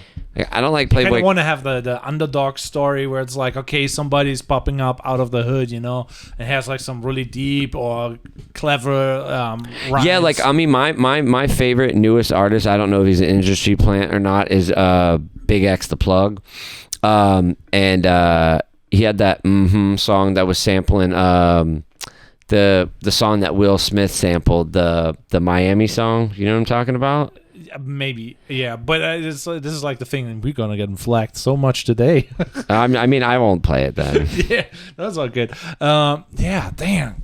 Obviously, it's already an hour and 35, and I feel. I mean, I can go. Listen, I don't know what you got to do. I don't have to leave for 30 minutes, so it's no worries. It's all good. Yeah, damn. So let's summarize all that again, because like you planning on expanding the media company, getting like the so podcast, live streaming. What else you want to do? Because we were about to talk about microphones. Yeah. Well, so my thing with that, and I don't know, it just depends. Maybe I could do everything I want in OBS. I was going to, maybe I can do everything, so I don't need to do that. So I wanted to be able to live stream, and I don't know if you know this, you can go live on YouTube vertical, which is YouTube short. So when you're going through shorts, you'll see a YouTube live. So I wanted to be live on YouTube, live on TikTok, live on Instagram. Obviously we can do Facebook and Twitch and all of the other ones too, but I wanted to be able to do those vertically. And so I was thinking about doing something like this on the table, so I don't have to get the phone audio. But if you're saying there's a way that I can do it through all this other shit on top of it, but then it's like I still need to, it's almost like I would need two setups, because I would have to have one for the vertical and then one for that. So I'm trying to figure out the best way to to do that. Yeah, so there's obviously some tinkering that you have to do, but like I kind of want to go into like the live streaming, because you said like live stream vertical on YouTube. YouTube is the bee's knees for like live streaming. Like when you make okay, I got it. I need to get I don't even have enough subs to live stream. I don't think so. No, that doesn't really matter. That's another cool thing about YouTube. Really. No, so if I go on my phone right now and do it, it'll tell me I can't do it. The reels, the vertical. Okay. That's different. Okay. But if you do like you have a phone number to your account, you have like everything verified and whatever, you can go live on it, and it's so good because you actually can like make a live stream. Then the live stream will be searchable. Will not be on like the vertical, because nobody types in how to record a rap song in 5 minutes. That would be something that you can type in and people would type in, because they want to get a quick song out. Or how do you solve this problem? You typed it into the description and title and whatever, you will be shown up in the search. It's not like that you have to have subscribers that you will be found. So people will see you, and after you live stream, this will become a separate video that stands by itself. And then out of that separate video, so you could, and sorry not to cut you off, so you could go on like Twitter or whatever, and whatever's trending, like different hashtags, and use that and like just say we're gonna talk about it. Or I mean, I don't know if that's like, if that's a cheap way. Like, let's say it was, Drake's mom. And so like the title of your stream is Drake's mom, but it's us making music. You know what I'm saying? Like, yeah, so there's obviously Google is like rewarding you with being accurate and trying to hide you when you're not accurate. If you're not getting rewarded by Google, you're basically screwed, because then they shuffle you all the way down. They don't trust your description. That's like the thing. You want to be trusted by Google. Like, so you have to be like, when you make a video, the video is about what you're saying it is, not anything else. Because like you could hijack it. That works like for like a little bit, but even the working is not that good because they don't trust you. Yeah, so maybe how to make a rap song, not how to make a rap song in 5 minutes. Again, being like, or like cool lessons, or cool stories, and then it's like super effective. And in the YouTube app, you can select like off the horizontal video a segment. So as long as everybody is in the middle, it will become a reel. So you can select like for 30 seconds out of a 1 hour live stream, a moment. That's cool. Facebook will do that when you stream. It'll let you clip a reel, which I don't know why Instagram doesn't do that. Like when you, at the end, when you post your Instagram reel or your Instagram live to your page, it doesn't do that. But when you post your Facebook live to your page, it'll ask to clip a reel. Like, I mean, like Facebook owns Instagram, but Instagram does not get all the resources it needs to, do, because like, I don't know why, but there's apparently competition going on, even though it's owned by Mark. So Instagram could be more successful than Facebook, and he does not want that. So that's kind of the summary of the whole thing. So because he's too prideful, because he bought it. Yeah. If he built it, it might be different. Yeah, so he's basically bottlenecking them. Like, they don't get enough employees. They don't get like the features rolled out, and it's like he wants to have his Facebook, the baby, being like that. Which he's really dumb if he doesn't turn. I think he got in bed with the CIA and all that shit and the FBI. If you ran that like YouTube, Twitter, and everything together, like, and Instagram, if you figured out a way to do that, then it would be different. But you're not doing that, you know. So and then you're censoring people. Like, this is what really got me. I would screenshot memes from meme pages, post them on my story, and they would get flagged. I screenshotted this on your platform. There's murder and killing on your platform. Like, you know, I say, don't show me that shit, and so I don't see that anymore. And not that I like care, you know, like I'm like, oh, I don't want to see that. Yeah. But like, I believe putting good stuff into your mind. Yeah. Yeah. So with that being said, like, Instagram and Facebook and whatever, like when you even want to post like lyrics, you know, sometimes you feel like, okay, I'll vibe with this sentence, you know, if the sentence is dark or negative, it will be flagged, you know? So they are really good and aggressive on that. And I'm just like, there's no freedom of speech, you know? Like, even like reposting a song lyric because, like, you know, the vibes with me, and I'm like into alternative metal, whatever, you know? So it's usually a little bit darker, but still like upbeat, you know, mindset. It's still getting flagged, you know, as if that would be the worst thing to say ever. Really? Yeah. So what? Just like my soul's dark or something like ambiguous like that? I'm sure it's not like as bad as the rap music I sing and post, you know, like. Probably not, but it's like, there's keywords that are getting flagged, you know, because of like self-hurt and all that stuff, you know, because like you can't even say. I posted it. I was gonna post right on a video. It was this girl, and she was like, I think my money should be my money, and I don't want to work, and my husband can pay all the bills. And I was like first, it got like a couple hundred likes already. I posted yesterday, and it was like, that girl is what I forgot what I even said, but anyway, I was gonna post like, that girl's a clown, right? and like the clown faced, right? And what did I say? She not cute enough for that. I said what I said. Don't at me. And then I posted another one. She a clown, and it was like, are you sure you want to write this? Other things like that. Okay, I'm not even. First off, it's a video. It's a repost of the girl. I'm not like commenting it on her page, right? Yeah. Like, can I not say she's a clown for saying that? Like, did I say she's a dumb cunt? Like, you know what I'm saying? Like, me saying she's a clown? Like, what? Like, the future is wild. Like, it's not gonna be wild. I'm not fucking conforming to any of that shit. I'm gonna curse. I'm intelligent enough to speak in Ebonics if I want to. If that's the way I want to fucking speak, go fuck yourself. Like, I'm a successful business person, and people are like, oh, you shouldn't. That makes you look less intelligent. Da da da da. I just don't subscribe to that. If you don't think I'm intelligent because the way I choose to speak, I could speak however I want. I can code switch like a motherfucker, you know. But well, I was about to say, it's always good that there are so many big players, you know, and we got Elon, and he's like, okay, free speech, you know, that's probably the only platform where you got the free speech, you know, and everybody's hating on him, and I'm like, it's not popping as much, but it's like, it's still a good platform because you get the freedom of speech. Oh, I'm gonna leave Twitter. Go fuck yourself. Yeah. I actually saw that he potentially did that to offset a piss load of taxes because he got to claim a loss on that, and so he could offset earnings in another way. So it might have been super smart in that regard. But yeah, he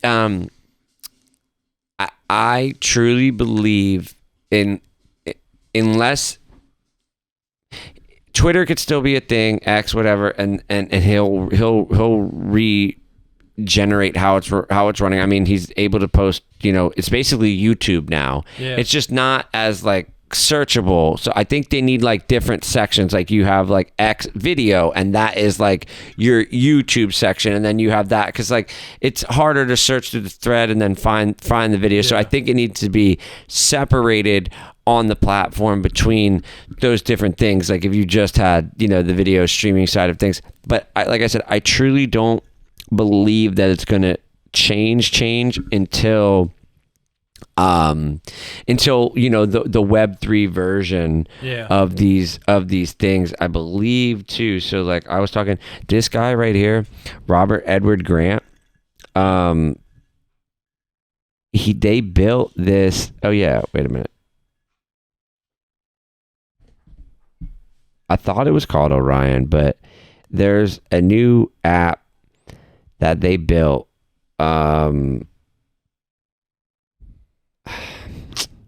Is it a social media app, basically? Yeah, it's a social media app that's not, that's not, Controlled. Yeah. It's on Web3. You know what I'm saying? Yeah. No, I think I heard about it. It's basically like you can upload stuff and it's like verified, and it's like not hosted on one thing. It's hosted on both. This is Orion Messenger. So okay.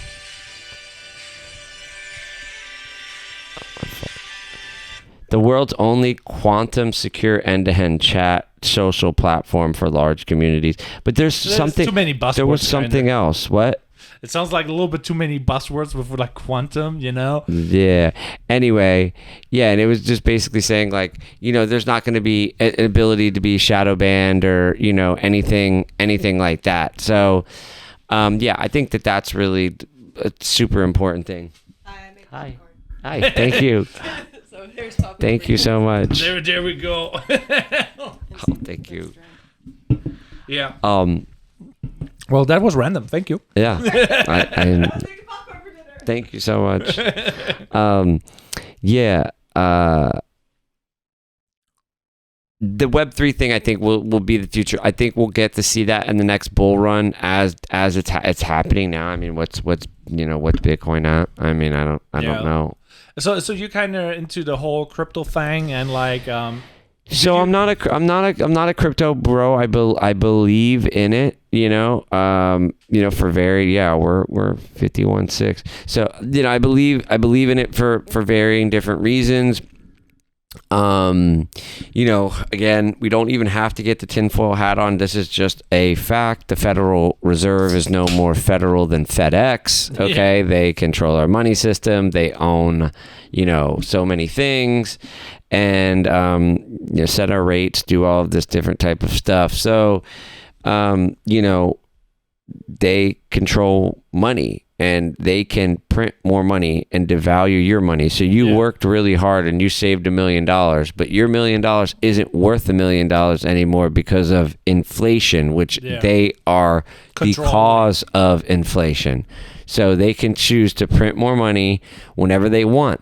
And when they print more money, they need to have more debt because they need to loan out on that money. Banks loan 90%. You have $100,000 in the bank. That bank's loaning 90,000 of that to somebody else, and they're learning 90% of the 90,000 to somebody else. So yeah, it's crazy. I'm like, it's an interesting time. Like as a small business owner, like I'm not pulling any crazy numbers, So.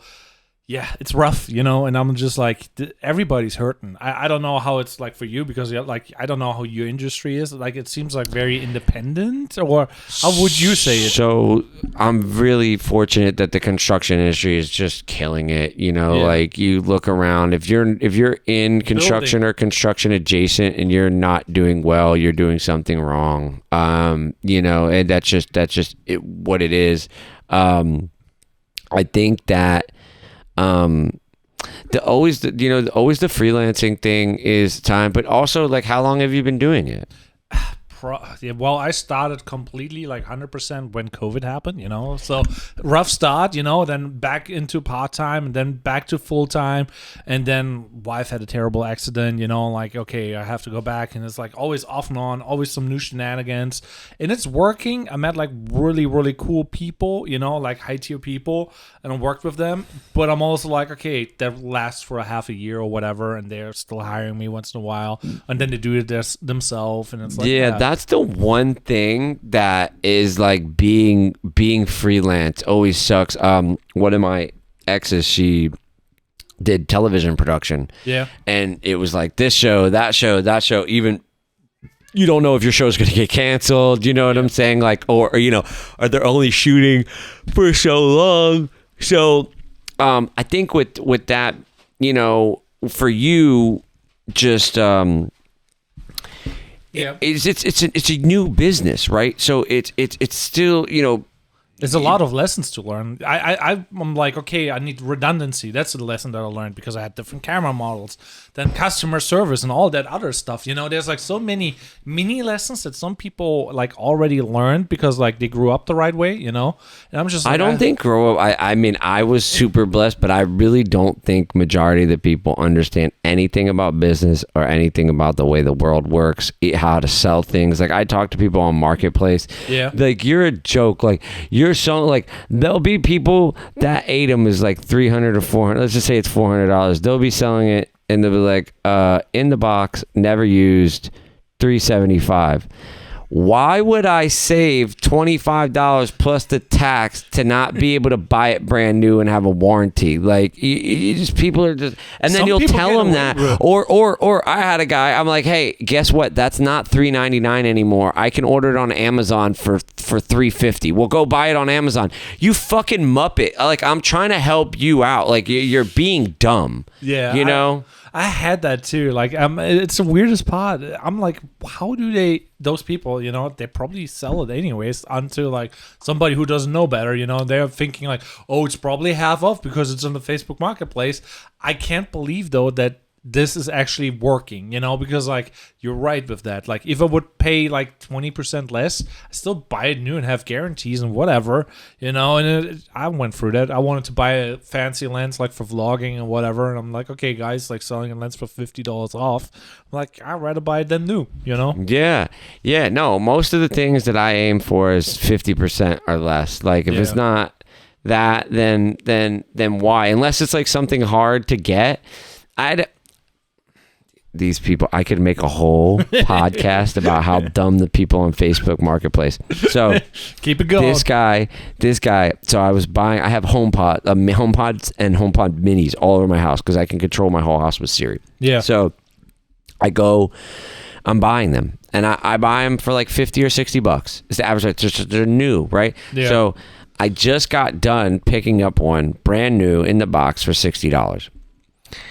So this other guy had one for sale, I think, for $65, right? And I said, hey, you know, would you take 60 for it? You know, I buy these a lot. Here's, you know, one I just bought. And he's like, I don't think I'd feel comfortable taking that. I was like, what? You wouldn't feel comfortable? Like somebody told me once that I was disrespectful. When I wasn't disrespectful, I was just I said, you know, I'll give you this amount. He's like, I had it listed for this and you offered me. I was like, disrespectful. I was like, did I tell you your mother's a fucking cunt? Like I offered you something for something that I know you're not even gonna get for it. And yeah. I had another story. This lady, she was a flight attendant. And she was like, I can only meet today because tomorrow I'm leaving for 4 days. Yeah. And I was like, all right, I have this guy that's delivering me some furniture. Let me see if he'll go and pick it up. And then she was like, cash only. And I was like, well, she's like, I only take Cash App for work. Huh? So you take Cash App, you stupid bitch. So I'm like, I arranged for the guy. He's going to come over. He's going to pick it up. Okay, cool. I was like, all right, well, I was like, you think I could get it for $100? Because I'm thinking for the convenience. And she was like, where do you get entitled? Meanwhile, I arranged this whole thing having somebody else pick it up because you said you weren't available. And she was like, yeah, then telling me that I'm entitled. Like, oh, okay. People. I'm entitled. Yeah, okay. I mean, I got some good steals on the Facebook market. That Husky draw is like usually $200, $300, you know? Guess how much I paid for it? $75. 60. Okay, yeah. And I'm like, it was an old lady. The husband disappeared. Yeah. You know? So I'm like, okay, I'm getting Disappeared or died? died. Oh, okay. She's like clearing up the garage, and I'm just like, okay, I'm on that because like for videographers, they dig that thing because you can put on your gear and it looks so cool, you know. I'm just like, oh, if I sell that, I make like $200, $300, you know. Yeah, so I love that, like those like little. It's a fun game, you know. Yeah. Especially when people know. Like, I mean, this is the thing when you I had another guy. He was selling a lot of these, these Aaron Herman Miller chairs. Okay, so I bought one. I ended up buying it for like $220. That's a good mind price. you. Yeah, they're normally like A couple thousand, I think. well, new, but you can get them on Marketplace. Usually $350, $450, $500. They'll vary, right? And some of them are newer and some of them are beat up or not or whatever. Yeah. So the guy was selling a lot. 200 chairs, I think. He wanted $80,000. And I was like going back and forth. I was like, bro, I wanted one. And he was like, yeah. So he's like, yeah, you're going to come 80,000 cash. I was like, I only want one chair, dude. What are you talking about? I was like, plus, I was like, you're never going to sell it for that. He was like, oh, I've had this guy want 10 and that guy want 10. I say, bro, you're selling a lot of 200. Let me explain to you how fucking business works, okay? No, me as a flipper, why that was like $500 a chair, I think. Yeah. I was like, there's no money in it for me.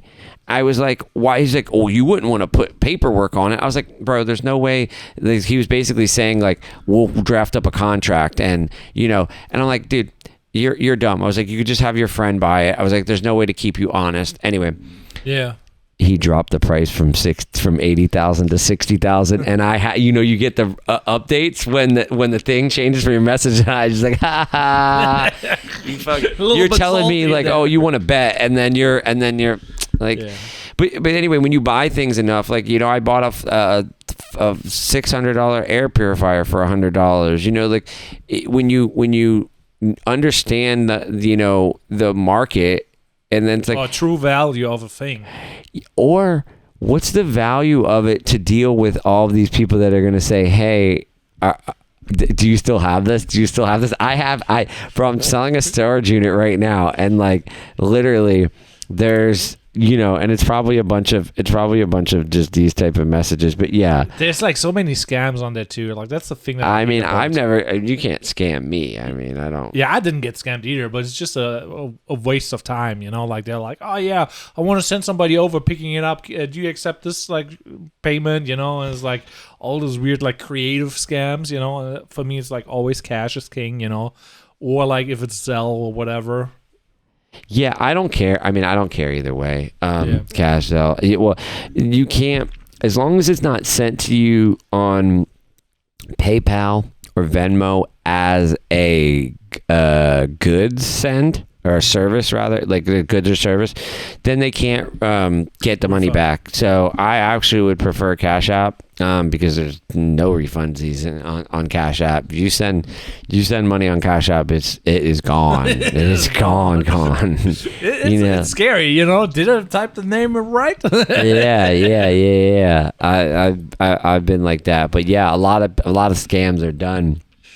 Via Cash App. I had a brokester too, was going to sell me, he was going to sell me, whatchamacallit, my artist just, texted me, I'm going to send him a picture of this. You got to make the story. And so, fuck, I forgot what was I going to say. He was gonna bring me a ladder, and he was like, I was going out here to drop it off, and this guy actually said that he didn't want it, and now I'm stuck out here. He's like, you think you would give me, $20 for gas, and then I'll come over there, and then you could pay me the rest. He was actually, I think he was trying to get me to give him the rest, and I was like, anyway, I'm like, yeah, all right, meet me here, da-da-da-da.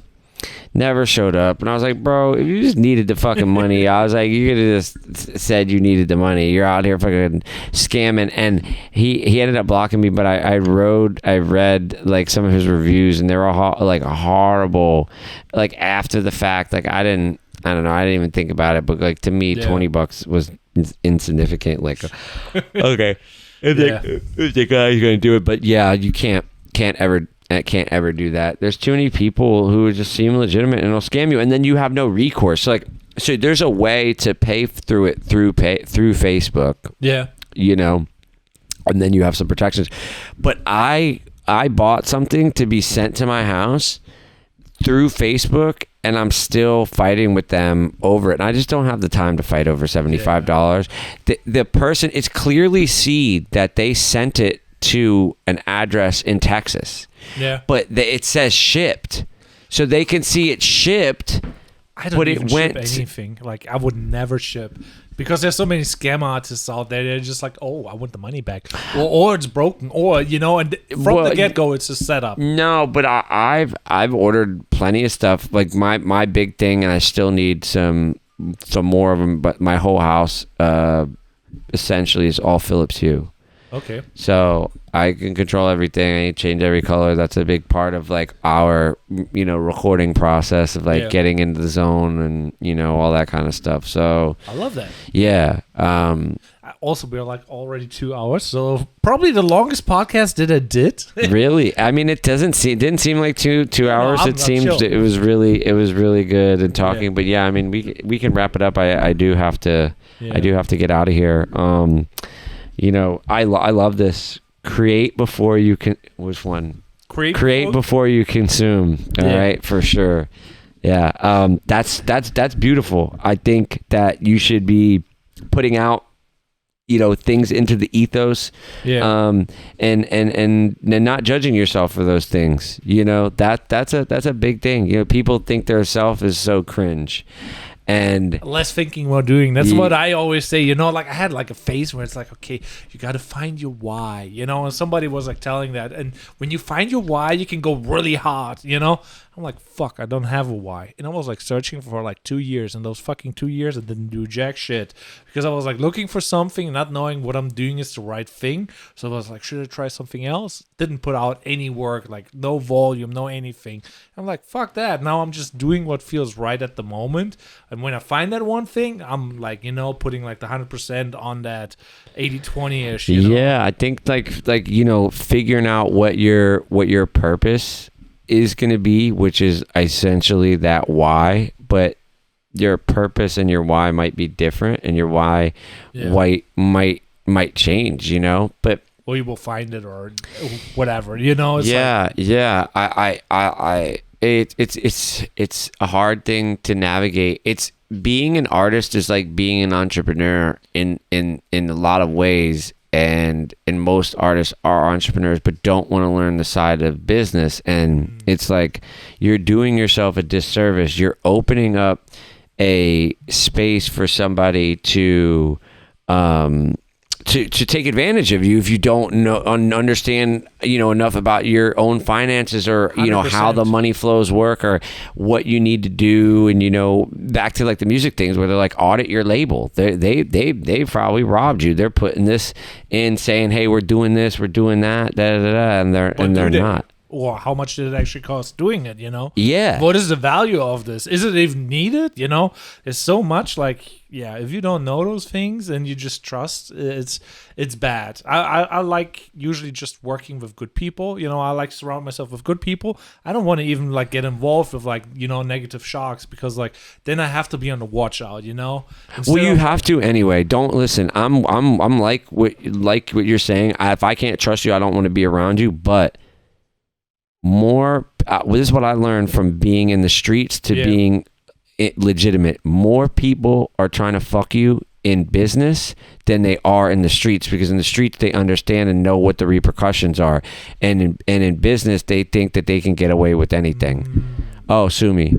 Like look up my LLC. Doesn't matter. Got a lawyer. Yeah. I mean, and in very few industries, unless like you have it, your contract set up the right way, you might not even be entitled to anything, and then it's like, or you can't get blood from a turnip, like if somebody else goes, belly up, there's no money. So, you have to understand the money flows about being, first to get paid back or second to get paid back, or the structure of, your agreements. Like if you'd be responsible to be paid back, if there was a bankruptcy or, other kind of stuff. And, that is kind of interesting though, because like, I'm as a freelancer, there's like some people do like 50%, up front, and then other 50 after it's done, and then there's people, no, I want everything up front. But you're in like a completely different field, you're like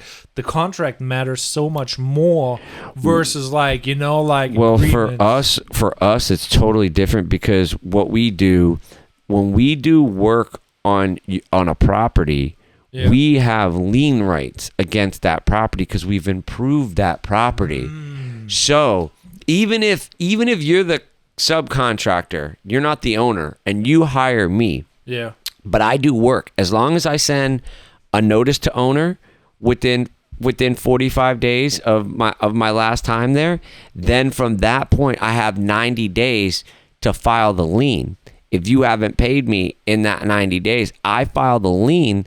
The homeowner now, and most of the time, the homeowner is going to come to you and say, "Why didn't you pay this person? Pay this person, or I'm going to fire you." Yeah. And if not, they're going to pay it. And then if they don't pay it, I can force the sale of the house. So I have something to go after. So that's why we're never really worried about getting paid. We are doing it right now. Yeah. The guy he didn't try to run off. He just got caught up, and I get it. Poor money management, whatever, something happened, but we had to file the lien, so we have protection. No, that's cool. Like, there's like so many ways where you have to be like, smart with contracts and like know your rights and all that stuff.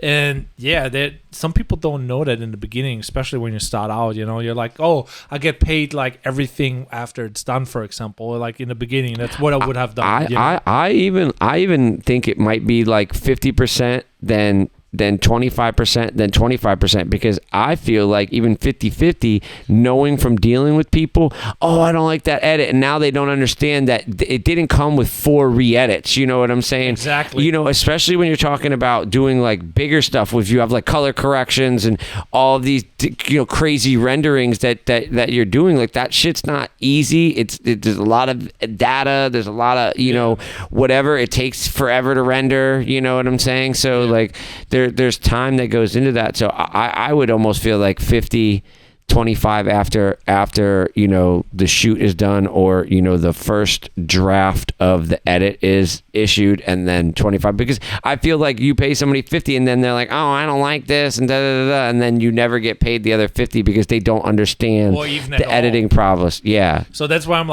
I usually do nowadays just like everything up front, and like, okay, I either refund if I don't produce the work, would never happen. So I produced the work, never really had to refund besides like one time, but that's how I do, and that is like, I don't even want to deal with like bad customers. So it's like, the problem is you don't know until they are, right? So. Let's change this, let's change that, but damn. Either way, so what's the name? What's the handle? What's the, Adam W727 new, because Instagram's a bitch and they deleted me. So Adam Weintraub, basically, everywhere, 727 behind it. Astronauts Elevated Conversations is the podcast. Weintraub Media Corporation is the media company. Weintraub Records is the records company. Shout out to Grand Bay. Alex Romero at Grand Bay. He's, my audio engineer, my future partner in these endeavors. My artist Swain, official Swain on everything, and I really love talking to you. We didn't even get into the juicy stuff. I wanted to be like first timers for all of this, but you did definitely teach me some lessons and stuff like that. But maybe we'll have to have you on mine next, or at least in my space, and that would be dope. So yeah, I'm always be game to like check out other people's setup or do the podcast or whatever. Like, that's what I'm doing. Like, I love like doing the live streams, creating and stuff, and how to make money with it. But it's like, if you don't have a real big following, it's really hard to make money with it. Yeah. So my next thing is about I had that conversation with my artist about how much money that we're going to have just to be able to put into marketing. And then basically the whole team that I'm going to have, built is like saying, hey, listen, I'm not going to pay you, or it's not going to be that much. And it's not because I'm not going to pay you. It's because I'm about to spend $15,000 a month for continuously, and your watermark and directed by, or all these other things, like you're going to be getting features, so you're getting this exposure. It's not I'm asking for it for gratis because to believe in what I'm doing. You should anyway, but if you don't, like this is the reason why. I mean, like it's always complicated, like baking a good deal, like making it so it's a win-win for everybody, because media can be expensive, like very expensive, and most people don't really know how to make money with like videos, like getting like AdSense from like Spotify or whatever is one way, but most people don't do like live stream donations, or having like Amazon affiliate links, or having like sponsorship deals, or even knowing how to get a sponsorship deal and all that stuff, because that is where the money comes from, but that is like requires the most work. I think too it would be so cool if like, see how you're looking at the video, right? And imagine if like somebody could hover their mouse over this and it would be like $25, and it would like take them to a link, but on the video, so you would have like a key over that, right? It's kind of already a thing. Like you can in Instagram, you can link products, and that's like through them, but they take a bigger percentage. Amazon affiliate is really amazing. 4 to 10% from whatever they buy for 24 hours is yours. So I do that a little bit, but you need a lot of views to make it worth it, and you need to have the long form content, what is way harder to do than like, let's make a reel, because reel's automatically getting views. But I'm like kind of good when you like type into like here, let's say Google. This is what I like to do, Google, and then street. So I got a free bike, basically. Here's Street Strider free eye. Now you go down here. So this is a good fucking looking bike. 1, 2, 3. I can dominate any. This is you? Yeah, that's me. Like, so on my YouTube channel, So, or I do like, for example, and this is a review you did of the bike? Yeah, and I got the bike for free. Oh, really? Yeah. Well, man, I need some of this. Also, this one I got for free. I need some of this gear for free. I did. That's why I have 1, 2, and 3. I do the gear reviews, on YouTube. But if you see here, another one here. Tampa's best Asian market, and then you scroll down here. Hey, how many subs do you have? I have like 1,000 or so, but I'm like, that's it. But you're rating that high. But I need to put out more work, but it takes time, and I don't have enough. But I'm saying you're ranking that high because it's niche. No, because like SEO, like how you title it, description, what the video is about. Most people skip that part. They're like, let's say Justin Bieber, but nobody really, what do people actually type into Google?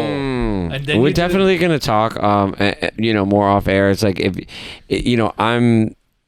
we'll be able to have a situation where one hand washes the other, for sure. Yeah, so that's what I'm all about. So I like that stuff, because then you can you get the sponsors, like when you Tascam X8, and then like, my video pops up, and my obviously only honest reviews. That's how we do here. Yeah. No, my part of my podcast is the food stuff, right? And I pay for it. I don't ask for anything for free. If somebody wants to give me something for free, cool. Yeah. And that sucks. So I was just talking about it. We had to trash up a couple of places that were just not good, just wasn't hitting, but I gotta be honest. No, it's fair game. It's like fair game, but it's 2 hours and